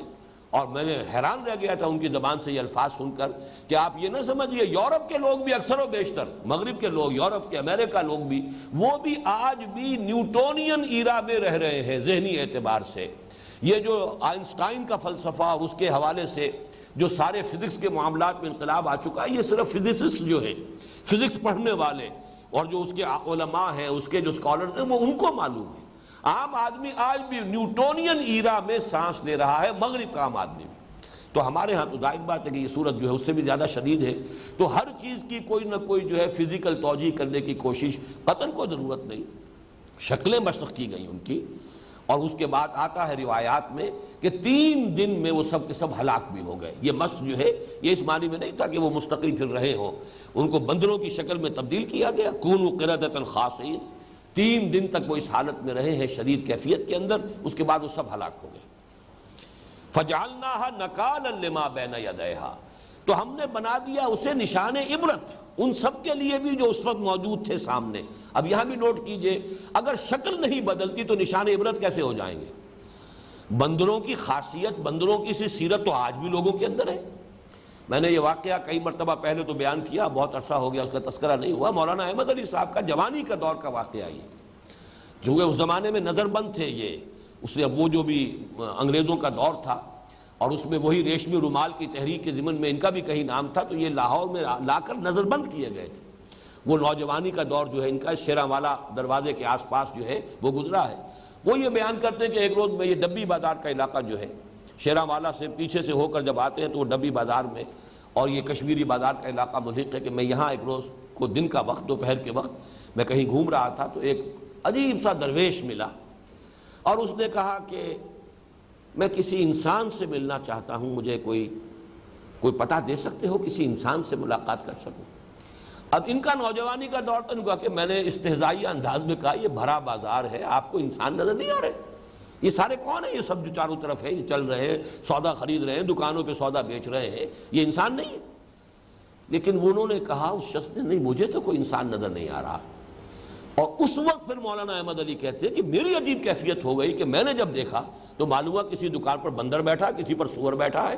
کسی پر کوئی اور لنگور بیٹھا ہے، سب لوگوں کی جو مانوی سیرتیں تھیں وہ ظاہر ہو گئی ہیں۔ تو ہم اب بھی سیرت و کردار کے اعتبار سے تو کسی کے اندر وہ نقالی ہے، بندر والی نقالی ہے، کسی کے اندر اونٹ والا کینہ جو ہے وہ موجود ہے، کسی کے اندر حرص ہے، کسی میں حسد ہے، کسی میں بغض جو ہے، یہ ساری کی ساری بیماریاں مسلمانوں کے اندر۔ کوئی اتنا جو ہے یوں سمجھئے کہ صفاک ہے کہ بھیڑیا ہے اصل میں انسانی شکل کے اندر، اس قدر بے رحم بھیڑیوں کی طرح۔ تو اس اعتبار سے مانوی مس تو آج بھی موجود ہے، ہر حال میں موجود ہے۔ کوئی بندر ہے، کوئی سور ہے، کسی کے اوپر جو ہے جنسی جذبہ اتنا سوار ہے کہ وہ سور بن چکا ہے اپنی سیرت و کردار کے اعتبار سے، لیکن ہے وہ انسانی شکل میں۔ تو اصل میں نکال کا لفظ آیا ہے، وہ ان کے لیے نشان عبرت بن گئے۔ نشان عبرت تو بغیر شکل کی اور صورتوں کے مس کے بغیر نشان عبرت کا لفظ جو ہے وہ اس کے ساتھ جو ہے پوری طریقے سے مطابقت نہیں رکھتا۔ فَجَعَلْنَاهَا نَكَالًا لِمَا بَيْنَ يَدَيْهَا وَمَا خَلْفَهَا، اور پھر یہ واقعہ چونکہ ان کے ہاں بہت عرصے تک جو ہے اس کی یاد باقی رہی، تو ان کے بعد والوں کے لیے بھی، پیچھے آنے والوں کے لیے بھی وہ ایک نشان عبرت بنا رہا۔ وَمَوْعِظَةً لِّلْمُتَّقِينَ، اور پھر یہ کہ وہ اہل تقوی جن کے دلوں میں اللہ کا خوف ہے ان کے لیے نصیحت کا ذریعہ بنا، مجرموں کے لیے نشان عبرت اور اہل تقوی کے لیے موعظت اور نصیحت کو اخذ کرنے کا معاملہ۔ جیسے کہ حضور نے فرمایا السعید من وعظ بغیرہ، اصل میں سعادت مند وہ ہے جو دوسرے کو دیکھ کر اس سے نصیحت اخذ کر لے، اس سے اپنے لیے جو ہے وہ عبرت پکڑے اور اپنی روش کو درست کر لے۔ اب اس کے بعد جو واقعہ آ رہا ہے، اور بلکہ یہ واقعہ ایک ہے لیکن یہاں 2 واقعات کی شکل میں اس کو بیان کیا جا رہا ہے، یہ ذرا طویل ہے، اس میں ذرا ہم ترجمہ پہلے کر لیتے ہیں، پھر اس کے بارے میں مفصل گفتگو کریں گے۔ وَإِذْ قَالَ مُوسَىٰ لِقَوْمِهِ إِنَّ اللَّهَ يَأْمُرُكُمْ أَن تَذْبَحُوا بَقَرَةً، اور یاد کرو جب کہ کہا تھا موسیٰ نے اپنی قوم سے، یقیناً اللہ تمہیں حکم دے رہا ہے کہ ایک گائے کو ذبح کرو۔ یہ بقرہ جو ہے عربی زبان میں اگرچہ گائے کے لیے آتا ہے، اور اس کا نر جو ہے مذکر وہ سور کا لفظ موجود ہے بیل کے لیے، لیکن عام یوسیج میں نر اور مادہ دونوں کے لیے بھی بقرہ کا لفظ استعمال ہو جاتا ہے۔ اس لیے بعض لوگوں کا خیال، بعض لوگوں نے ترجمہ بیل کیا ہے یہاں، لیکن یہ کہ اس سے آگے چل کر جب بات آتی ہے عوان بین ذالک، نہ بکر ہو تو یہ کہ بن بیاہی ہو، بچیا، وہاں ثابت ہو جاتا ہے کہ یہاں مراد بیل نہیں بلکہ گائے ہے۔ ایک گائے ذبح کرو۔ قالوا اتتخذنا ہزوا، انہوں نے کہا کیا آپ ہمارا مذاق اڑا رہے ہیں، ہم سے استہزاء کر رہے ہیں، تمسخر کر رہے ہیں، یہ کیا بات آپ نے کہی کہ گائے ذبح کرو؟ قال اعوذ باللہ ان اکون من الجاہلین، حضرت موسیٰ نے فرمایا میں اللہ کی پناہ میں آتا ہوں اس سے کہ میں جاہلوں میں سے بنوں۔ یہ مزاح کرنا، استہزاء کرنا، یہ نبی کی شان نہیں ہوتا۔ ایک جان لیجئے ایک مزاح ہوتا ہے، لطیف انداز کا مزاح، وہ اور شے ہے۔ مذاق اور استہزاء اور تمسخر یہ تو کسی شریف انسان کے بھی شایان شان نہیں کو جائے کہ نبی اور جلیل القدر نبی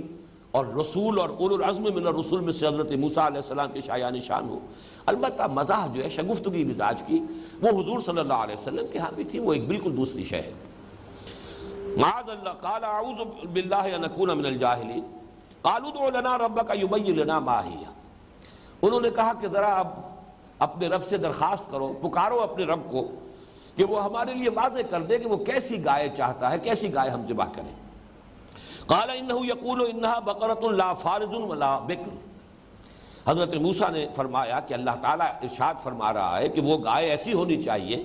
کہ نہ تو بہت بوڑھی ہو فارض ولا بکر، اور نہ وہ بچھیا ہو بن بیاہی کہ ابھی اس کے ہاں کوئی اور جو ہے ولادت نہ ہوئی ہو کسی بچڑے یا بچھیا کی۔ تو یہاں ثابت ہو جاتا کہ بیل کے ساتھ یہ معاملہ نہیں ہو سکتا، یہ بکر کا لفظ جو ہے وہ تو گائے ہی پر یعنی مؤنث ہی پر اس کا اطلاق ہوگا۔ لا فارض ولا بکر عوان بین ذالک، اس کے بین بین ہونی چاہیے، درمیانی عمر کی ہو، بالکل بچیا بھی نہ ہو اور بہت بوڑھی بھی نہ ہو۔ ففعلوا ما تؤمرون، تو اب کر گزرو جس کا تمہیں حکم دیا جا رہا ہے، ذبح کرو۔ قالوا ادع لنا ربک یبین لنا ما لونھا۔ اب انہوں نے مزید ایک جو ہے پخ نکالی، انہوں نے کہا کہ ذرا پھر دوبارہ اپنے رب سے درخواست کیجئے، پکاریے اپنے رب کو، مناجات کیجئے، مراقبہ کیجئے، اور اس سے کہیے کہ وہ ہمیں واضح کر دے پوری طرح، یبین لنا ما لونھا، اس کا رنگ کیسا ہونا چاہیے۔ قال انہ یقول انہا بقرۃ صفراء۔ حضرت موسیٰ نے فرمایا کہ اللہ تعالیٰ ارشاد فرما رہا ہے کہ وہ ہونی چاہیے زرد رنگ کی گائے، فاقع لونھا تسر صفراء فاقع لونھا تسر الناظرین، شوخ رنگ ہونا چاہیے اس کا، زرد رنگ شوخ، جو نگاہوں کو بڑا بھلا لگے، تسر الناظرین دیکھنے والوں کو بہت اچھا لگے، مسرت بخش ہو ان کے لیے۔ قالوا ادع لنا ربک یبین لنا ما ہی، پھر کہا انہوں نے کہ پھر ذرا اپنے رب سے مناجات کیجئے، پکاریے اپنے رب کو، اور ذرا کہیے کہ اچھی طرح واضح کر دے وہ ہمارے لیے کہ وہ کیسی گائے کی قربانی چاہتا ہے۔ ان البقرہ تشابہ علینا، یہ کچھ ہمارے اوپر کچھ یہ جو ہے متشابہ ہو گئی ہے، کیسی گائے، کس طرح کی گائے، اور ذرا پوری طریقے سے تعیین ہو جائے۔ وَإِنَّا إِنْ شَاءَ اللَّهُ لَمُهْتَدُونَ، اور انشاءاللہ یہ ہم کوئی گریز نہیں کر رہے، بچنا نہیں چاہ رہے، فرار کا راستہ نہیں تلاش کر رہے، بلکہ ہم چاہتے ہیں کہ ہم پر بات پوری طرح واضح ہو جائے، انشاءاللہ ہم ہدایت پر ہوں گے، ہدایت یافتہ ہوں گے اور اللہ کے حکم پر عمل کریں گے۔ قال انہ یقول انہا بقرۃ لا ذلول تثیر الارض ولا تسقی الحرث۔ تو حضرت موسیٰ نے فرمایا اللہ تعالیٰ کا ارشاد یہ ہے کہ وہ ایسی گائے ہونی چاہیے کہ اس سے کوئی کام نہ لیا جاتا ہو، کمیری گائے نہ ہو، تثیر الارض، نہ تو وہ ہل میں جوتی جاتی ہو، ہمارے ہاں یہ کام صرف بیلوں سے لیا جاتا ہے، اسی لیے شاید بعض حضرات کو خیال ہوا کہ شروع میں ترجمہ انہوں نے بیل کیا ہے، لیکن یہ کہ دوسری جگہوں پر گائیں جو ہیں وہ بھی اس میں استعمال ہوتی ہیں۔ لا ذلول تثیر الارض، نہ تو یہ کہ وہ کمیری ہو اس معنی میں کہ اس کو ہل میں جوتا جاتا ہو کہ وہ ہل چلائے زمین میں، ولا تسقی الحرث، اور نہ ہی وہ کسی رہٹ کے اندر جوتی جاتی ہو کہ اس سے وہ کھیتی کے اندر جو ہے سیراب کرے پانی، کسی رہٹ کو چلائے اور اس سے جو ہے پانی کسی کھیتی کے اندر سیراب کیا جائے، یا جیسے کہ بڑے گہرے کنوؤں میں سے کھینچے جاتا ہے پانی ڈول بڑا سا لے کر، اور وہ بیل جو ہے دور تک رسے کو کھینچتے ہوئے چلے جاتے ہیں، تو نہ تو ان کسی کاموں میں سے اس کا کوئی حصہ نہیں ہونا چاہیے۔ مسلمۃ لا شیۃ فیہا، اور دیکھو پوری طرح سالم یک رنگ ہونی چاہیے، اس میں کسی دوسرے رنگ کا کوئی دھبا نہ ہو۔ قالوا الآن جئت بالحق، انہوں نے کہا کہ اب آپ نے بات پوری طرح واضح کر دی، اب آپ صحیح بات جو ہے آپ کی طرف سے اس کی پوری وضاحت ہو گئی۔ فذبحوها وما كادوا يفعلون، تب انہوں نے ذبح کیا اسے اور وہ ہرگز کرنے والے نہیں تھے۔ اب اس میں ذرا سمجھ لیجئے کہ اس کا پس منظر کیا ہے۔ واقعہ جو ہے اصل میں ایک واقعہ ہے جس کو دو واقعوں کی شکل میں چونکہ یہاں بیان کیا جا رہا ہے، میرا خیال ہے بہتر یہ ہے کہ وہ دوسرے واقعے کو بھی ہم ترجمے کی حد تک مکمل کر لیں، پھر اس پر گفتگو کرتے ہیں۔ وَإِذْ قَتَلْتُمْ نَفْسًا، اب یہاں وَإِذْ قَتَلْتُمْ نَفْسًا سے متبادر یہ ہوتا ہے ظاہرہ کہ یہ دوسرا کوئی واقعہ، علیحدہ واقعہ ہے۔ وَإِذْ قَتَلْتُمْ نَفْسًا، ذرا یاد کرو جب کہ تم نے ایک جان کو قتل کر دیا تھا، فَادَّارَأْتُمْ فِيهَا، پھر تم نے اس میں ایک دوسرے پر الزام بازی شروع کر دی۔ فَتَدَارَأْتُمْ فِيهَا اصل میں یہ ہے، لیکن یہ کہ تے اس کے ساتھ مدغم ہو گئی ہے دال کے ساتھ، فَادَّارَأْتُمْ فِيهَا، تو تم نے ایک دوسرے پر الزام تراشی شروع کر دی، انہوں نے کیا ہوگا، اس نے کیا ہوگا، اس نے کیا ہوگا، اور اس کا جو قاتل جو ہے اس کا سراغ نہیں مل رہا تھا۔ واللہ مخرج ما کنتم تکتمون، اور اللہ تعالیٰ تو نکال کر رہنے والا تھا وہ شے جسے تم چھپا رہے ہو، ظاہر کرنے والا تھا اس شے کو جسے تم چھپانا چاہتے تھے۔ فَقُلْنَا اضْرِبُوهُ بِبَعْضِهَا، تو ہم نے کہا کہ اب ذرا ضرب لگاؤ اس مقتول کو اس ذبح شدہ گائے کے ایک حصے سے، اس کے کسی عضو سے اسے چھو، اسے مارو۔ كَذَلِكَ يُحْيِي اللَّهُ الْمَوْتَى، اسی طریقے سے اللہ تعالیٰ مردوں کو زندہ کرے گا۔ وَيُرِيكُمْ آيَاتِهِ لَعَلَّكُمْ تَعْقِلُونَ، اور اللہ تمہیں اپنی آیات دکھا رہا ہے تاکہ تم عقل سے کام لو، سمجھ سکو، اور تم ان باتوں کا فہم اور تفقہ حاصل کر سکو۔ یہ ہے اصل میں جو دو واقعات کی شکل میں یہاں آیا، اس میں تقریباً اجماع ہے مفسرین کا، یہ ایک ہی واقعہ ہے۔ اور واقعہ یہ ہے کہ ان کے ہاں، اور یہ زمانہ حضرت موسیٰ علیہ السلام کا ہے، تو جان لیجئے ابھی ان کے ہاں حکومت قائم نہیں ہوئی، بلکہ ابھی صحرائے سینا ہی کے اندر وہ جس کو کہ قرآن مجید میں سورہ مائدہ میں کہا گیا یتیہون فی الارض، ابھی یہ صحرائے تی ہی کے اندر بھٹک رہے ہیں، اور 6 لاکھ کی نفری تھی جو مصر سے نکلی ہے۔ اس کے بعد فرض کیجئے کہ درمیانی عرصے تک پہنچ گئے تو 20 برس میں اور ان کی تعداد کتنی بڑی ہوگی۔ تو چونکہ 12 قبیلے تھے تو جہاں پڑاؤ ہوتا تھا تو ہر قبیلے کا علیحدہ علیحدہ پڑاؤ ہے، تھوڑا تھوڑا ان کے درمیان فصل ہوتا تھا۔ وہاں ایک قتل ہو گیا کسی اسرائیلی کو، کسی اسرائیلی ہی نے ظاہر بات ہے قتل کر دیا، لیکن یہ کہ اب قاتل کا سراغ نہیں مل رہا تھا، کہیں پڑی ہوئی وہ لاش ملی۔ اب اس لاش کے بارے میں سوال پیدا ہوا کہ اس کے قاتل کی کیسے تلاش کی جائے۔ اس کے ضمن میں معلوم ہوتا ہے کہ حضرت موسیٰ علیہ السلام نے کہا کہ گائے ذبح کرو، اور گائے کے ذبح کرنے کے اندر ایک مصلحت یہ سامنے آ گئی کہ چونکہ یہ مصر میں جب رہے تھے، اور مصر میں یہ گائے گاؤ پرستی جسے ہم کہتے ہیں، تقدس کا معاملہ جو ہے گائے کے بارے میں وہ ان کے ذہنوں میں راسخ تھا، اور اسی لیے انہوں نے جب حضرت موسیٰ علیہ السلام کو اللہ تعالیٰ نے بلایا ہے کوہ طور پر تورات دینے کے لیے، تو انہوں نے گائے کی پرستی، بچڑے کی پرستی شروع کی تھی۔ اب یہ ہم یقین سے نہیں کہہ سکتے کہ یہ واقعہ اس سے پہلے کا ہے یا یہ واقعہ اس کے بعد کا ہے، لیکن یہ یقینی بات ہے کہ ابھی صحرائے تی ہی میں قوم تھی، اس لیے کہ حضرت موسیٰ علیہ السلام کا انتقال ہو گیا ہے اسی 40 سال کے عرصے میں۔ یتیہون فی الارض فإنہا محرمۃ علیہم 40 سنۃ یتیہون فی الارض، اور چونکہ حضرت موسیٰ کا واقعہ ہے تو ابھی یہ کہ ان کی بنی اسرائیل کی کوئی ریاست وجود میں نہیں آئی تھی، تھے ابھی صحرائے سینا ہی میں۔ یہ بھی ہو سکتا ہے تورات ابھی نہ دی گئی ہو، اور اسی کا زیادہ گمان ہے کہ اس سے پہلے کا یہ واقعہ ہے۔ اس میں یہ کہ معلوم کرنے کے لیے کہ کس نے یہ کیا ہے، تو شاید حضرت موسیٰ علیہ السلام نے گائے کو ذبح کرنے کا حکم دیا۔ اب گائے کا چونکہ ان کے ہاں ذہنوں میں بیٹھا ہوا تھا کوئی تقدس کا معاملہ، تو وہ گریز کر رہے تھے۔ گریز کے لیے یہ سارے انہوں نے کیسی ہو اس کو اور واضح کیجئے اور واضح کیجئے، کسی طریقے سے فرار کا کوئی راستہ یا مین میخ نکالنے کی ایک عادت کی جو مسلمان امتوں کے اندر پیدا ہو جاتی ہے۔ گریز بھی ہوتی ہے بات سے بچنے کے لیے، ادھر ادھر کے سوالات، یا یہ کہ کوئی حکم دیا گیا ہے تو بجائے اس کے کہ جس سادہ الفاظ میں ایک حکم آیا ہے اس پر عمل کر لیا جائے، اس میں خام خواہ کی مین میخ نکالنا، جس کی ایک مثال ہے کہ جب حج کی فرضیت کا حکم آیا ہے مسلمانوں کے لیے، تو ایک صاحب نے کھڑے ہو کر کہا کہ حضور کیا ہر سال فرض ہے؟ حضور نے اعراض فرمایا، جواب نہیں دیا، وہ ادھر آ گیا، حضور کیا ہر سال فرض ہے؟ پھر آپ نے سکوت اختیار فرمایا، پھر اس نے تیسری مرتبہ سوال کیا، تو پھر آپ نے ذرا سخت لہجے میں ڈانٹ کر اس سے کہا کہ جو چیز اللہ تعالیٰ نے مجمل رکھی ہے تم کیوں اس کے بارے میں کھود کرید کر رہے ہو؟ اگر میں کہہ دوں کہ ہاں ہر سال فرض ہے تو ہمیشہ کے لیے فرض ہو جائے گی ہر سال، لیکن یہ کہ تم خواہ خواہ ایک چیز اللہ تعالیٰ نے مجمل رکھی ہے، زندگی میں ایک مرتبہ بہرحال وہ فرض ہے، باقی یہ کہ جس کو اللہ توفیق دے ہر سال کر سکتا ہو تو کرے۔ اور ایک روایت میں یہ آتا ہے کہ جس شخص کے اندر استطاعت ہو اور 5 سال گزر گئے ہو نہ جا رہا ہو، تو ایک طرح کی ملامت جو ہے اس حدیث کے اندر آئی ہے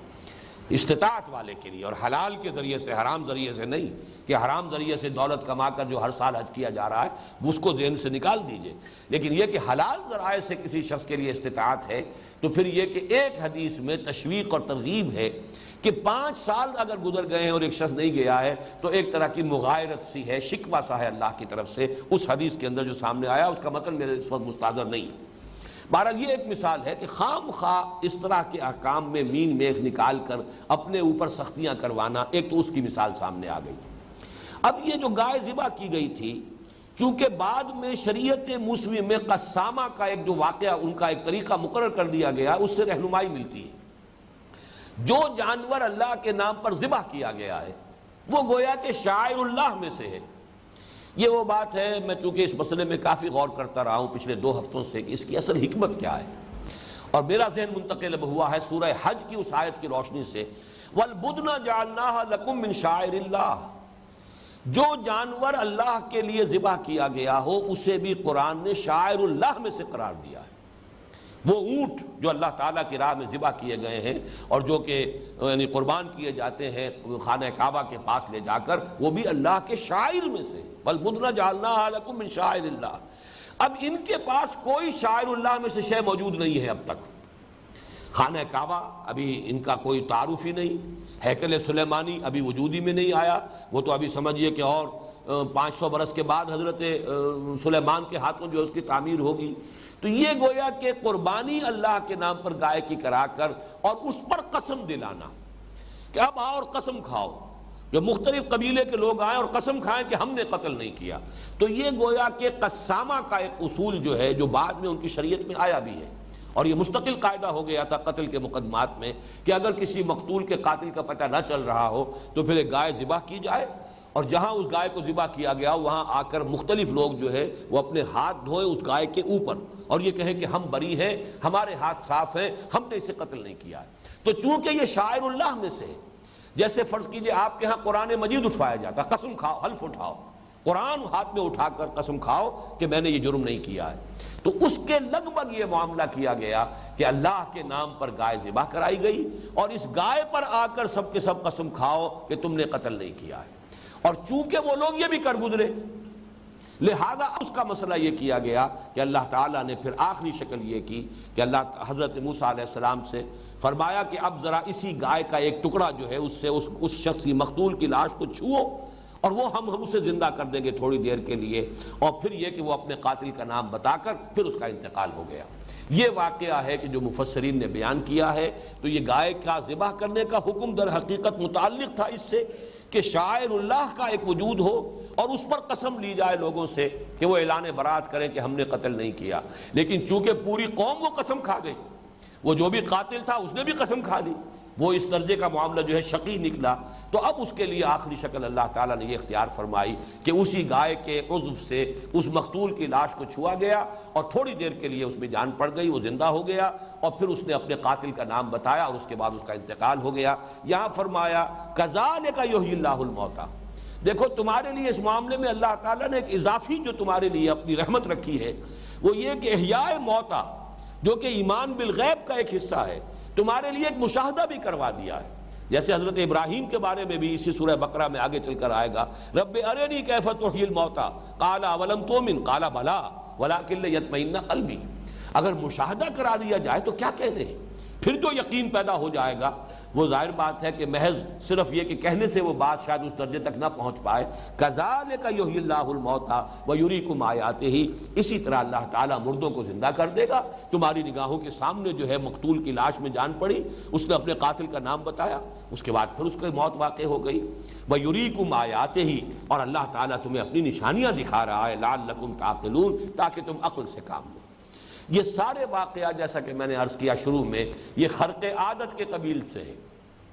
ان کی توجیح جو ہے اس طرح کرنا کہ وہ قانون طبعی کے مطابق نظر آئیں، اس کا تکلف میرے نزدیک قطعاً غلط ہے۔ یہ تمام واقعات خرق عادت نوعیت کے ہیں، اور یہ چونکہ ابھی نسل انسانی بحیثیت مجموعی عہد طفولیت میں تھی ذہنی اعتبار سے، لہذا اس دور میں یہ واقعات ہمیں پے بپے مل رہے ہیں، یہ ہمیشہ کی چیزیں نہیں ہیں۔ شریعت محمدی جب آئی ہے صلی اللہ علیہ وسلم، اور جب قرآن اور دین کی تکمیل ہوئی ہے، تب یہ کہ ان چیزوں کی بجائے سیدھی سیدھی بات عقل سے سمجھو، اپنے عقل کو اور تفقہ اور جو بھی اللہ تعالیٰ نے تمہیں صلاحیت دی ہے ذہنی اور فکری، اس کے حوالے سے حقیقت کو سمجھو اور حق کا اتباع کرو۔ اب اس کے بعد وہ آیت آ رہی ہے کہ یہ جو دائمی، جیسے کہ پہلی آیت تھی ہمیشہ کے لیے دائمی بات، کہ کبھی یہ نہ سمجھنا کہ کسی امت میں ہونے کی وجہ سے تمہاری نجات ہو جائے گی، نجات ہے ایمان اور عمل صالح پر۔ اپنے اپنے دور میں جس جس نبی کی امتیں تھیں، کسی دوسرے نبی کی بعثت سے قبل، وہ اگر اپنے نبی کی امت میں تھے لیکن اللہ پر ایمان اور یقین آخرت کا اور عمل صالح تھا، تو ان کے لیے اللہ تعالیٰ کی طرف سے اجرہم عند ربہم، ان کا اجر محفوظ ہے، ولا خوف علیہم ولا هم یحزنون۔ یہ ہے وہ جو پہلی آیت تھی. اب ذرا یہاں پڑھیے قوموں میں ہو کیا جاتا ہے رفتہ رفتہ، اس وجہ سے کہ ہم تو فلاں امت میں ہیں، جو کچھ بھی ہے لیکن تیرے محبوب کی امت میں ہے. یہ جو بڑھتے بڑھتے بیماری آتی ہے اس کا نام ہے قساوت قلبی، دل کا سخت ہو جانا.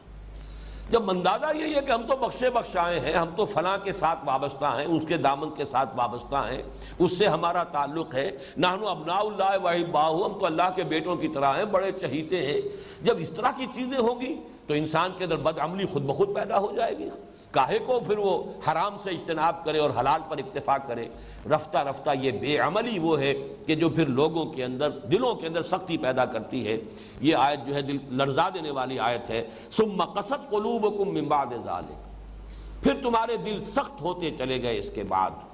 یہ سارے تم نے مشاہدات بھی کیے، یہ سارے معجزے بھی دیکھے، ہمارے فضل و کرم کے یہ مظاہر تمہارے سامنے آئے، ہم نے تمہیں اس طریقے سے مختلف مواقع پر معاف بھی کیا. ثم عفونا عنکم من بعد ذلک، یہ سب کچھ ہم کرتے رہے، لیکن ہوتا یہ رہا کہ ثم قست قلوبکم من بعد ذلک فہی کالحجارۃ او اشد قسوۃ، پھر اس کے بعد تمہارے دل سخت ہوتے چلے گئے اور اب تو حال یہ ہے کہ وہ پتھروں کے مانند ہو چکے ہیں. فہی کالحجارۃ او اشد قسوۃ، بلکہ پتھروں سے بھی زیادہ ہو گئے سختی کے اندر. وَإِنَّ مِنَ الْحِجَارَةِ لَمَا يَتَفَجَّرُ مِنْهُ الْأَنْهَارُ، پتھروں میں تو وہ بھی ہے کہ جن سے چشمے پھوٹ بہتے ہیں. پتھر چاہے بہت سخت شے ہے، اس میں بھی پورز ہوتے ہیں، ان میں سے بھی پانی رستا رہتا ہے. اور یہ پہاڑی جتنے بھی چشمے جو بہتے ہیں، کہیں سے اچانک چٹان کے اندر سے آپ کو نظر آ رہا ہے بڑی سخت چٹان ہے، اس میں سے پانی جو ہے وہ نکل رہا ہے، اس پر چٹان میں سے بہہ رہا ہے چشمہ. ثم قست قلوبکم فہی کالحجارۃ او اشد قسوۃ وان من الحجارۃ لما يتفجر منه الانہار. ایسے بھی ہوتے ہیں جیسے کہ حضرت موسیٰ علیہ السلام کے عصا کی ایک ضرب سے 12 چشمے پھوٹ بہے تھے چٹان میں سے. تو چٹانیں تو ایسی بھی ہوتی ہیں. خیر وہ تو پھر بھی ایک معجزہ تھا، لیکن یہ کہ عام طور پر بھی چٹانوں کے اندر سے پانی رستا ہے اور چشموں کی شکل اختیار کر لیتا ہے. وان منها لما يشقق فيخرج منه الماء، ان میں سے ایسے بھی ہوتے ہیں جو پھٹ جاتے ہیں اور ان میں سے پانی برآمد ہو جاتا ہے. وَإِنَّ مِنْهَا لَمَا يَهْبِطُ مِنْ خَشْيَةِ اللَّهِ، اور ان میں سے وہ بھی ہے وہ چٹانیں جو اللہ کی خشیت اور خوف سے گر پڑتی ہیں. وَمَا اللَّهُ بِغَافِلٍ عَمَّا تَعْمَلُونَ، لیکن اللہ غافل نہیں ہے اس سے جو تم کر رہے ہو. تمہارے دلوں کی سختی جو ہے ان پتھروں کی سختی سے زیادہ بڑھ چکی ہے. اس کے ضمن میں بھی ایک بات جان لیجئے. ایک تو جیسا کہ میں واضح کر چکا ہوں، اس کا تعلق آج کے درس کی پہلی آیت کے ساتھ ہے کہ یہ کسی گروہ میں ہونا اور اپنی نجات کے بارے میں مطمئن ہو جانا، نہ چنت ہو جانا، ہم تو نجات یافتہ ہے ہی. اس کا نتیجہ کیا نکلتا ہے وہ یہ ہے ثم قست قلوبکم فہی کالحجارۃ او اشد قسوۃ. اور آج ہم اپنی آنکھوں سے خود مسلمانوں میں یہ کیفیت دیکھ سکتے ہیں. یہ صورتحال جو ہے، البتہ ایک بات ضرور ہے کہ ایک طبی نتیجہ بھی نکلا کرتا ہے، اور وہ طبی نتیجہ حضرت ابوبکر رضی اللہ تعالیٰ عنہ کے قول کے حوالے سے میں نے کئی مرتبہ بیان کیا ہے. ان کے عہد خلافت میں کوئی وفد باہر سے آیا اور اس وفد کے سامنے جب قرآن مجید پڑھ کر سنایا گیا تو ان میں سے بہت سے لوگوں کے آنکھوں سے آنسو بہہ نکلے. حضرت ابوبکر نے اس پر یہ فرمایا ہاکذا کنا حتی قست القلوب، یہی حال ہمارا بھی ہوا کرتا تھا. کبھی قرآن سنتے ہی یا پڑھتے ہی ہماری آنکھوں سے بھی آنسوؤں کی ندیاں رواں ہو جاتی تھیں، یہاں تک کہ دل سخت ہو گئے. اب یہ دل کی سختی جو ہے، یہ جو سختی ہے حضرت ابوبکر جس کا تذکرہ کر رہے ہیں، معاذ اللہ اس سختی پر قیاس نہ کر لیجیے. بسا اوقات الفاظ مشترک ہوتے ہیں. حضور کے لیے لفظ ذنب آ گیا قرآن میں، فاستغفر لذنبک، اے نبی اپنے گناہ کے لیے اللہ تعالیٰ سے استغفار کیجیے. لیکن یہ کہ حضور کا گناہ کیا ہوگا اور ہمارا گناہ کیا ہے، کہیں آپ لفظی مشارکت کی وجہ سے مغالطے میں نہ ہو جائیں کہ نسبت خاک رابہ عالم پاک حضرت محمد صلی اللہ علیہ وسلم کی جو تھوڑی یوں سمجھیے کہ اللہ تعالیٰ کے ساتھ جو تعلق کی شدت ہے، اس کی جو شدت اور حدت ہے، اس میں تھوڑی سی کمی آتی تھی تو اس کو بھی حضور سمجھتے تھے کہ میرے دل پر پردہ آ گیا ہے. انہ لیغان علی قلبی وانی لاستغفر اللہ 70 مرۃ فی کل یوم. لیکن ہم اپنے دلوں کے حجابات پر حضرت حضور کے قلب کے حجاب کو قیاس نہیں کر سکتے. اسی طرح ایک سختی آ جاتی ہے. قرآن مجید جب شروع میں نازل ہوا ہے تو جو کیفیت صحابہ کرام کی ہوتی تھی، اب پڑھتے رہنے سے، مسلسل پڑھتے رہنے سے ظاہر بات ہے کہ ایک اس کے ساتھ مانوسیت بھی ہو گئی ہے، اس کے ساتھ گویا کہ ایک طرح کی عادت سی بھی بن گئی ہے. تو اس کے حوالے سے کسی درجے میں شدت کے اندر کمی آ جانا یہ وہ بات نہیں ہے. وہ قساوت قلبی وہ ہے کہ جس کی وجہ سے انسان فسق اور فجور میں مبتلا ہو جائے اور پھر بھی یہ سمجھے کہ ہم تو بخشے بخشائے ہیں، ہم تو اللہ تعالیٰ کے چہیتے اور لاڈلے ہیں۔ اللہ تعالیٰ اس قسم کے تمام مغالطوں سے ہمیں اپنی امان میں رکھے۔ اقول قولی ھذا واستغفر اللہ لی ولکم ولسائر المسلمین والمسلمات۔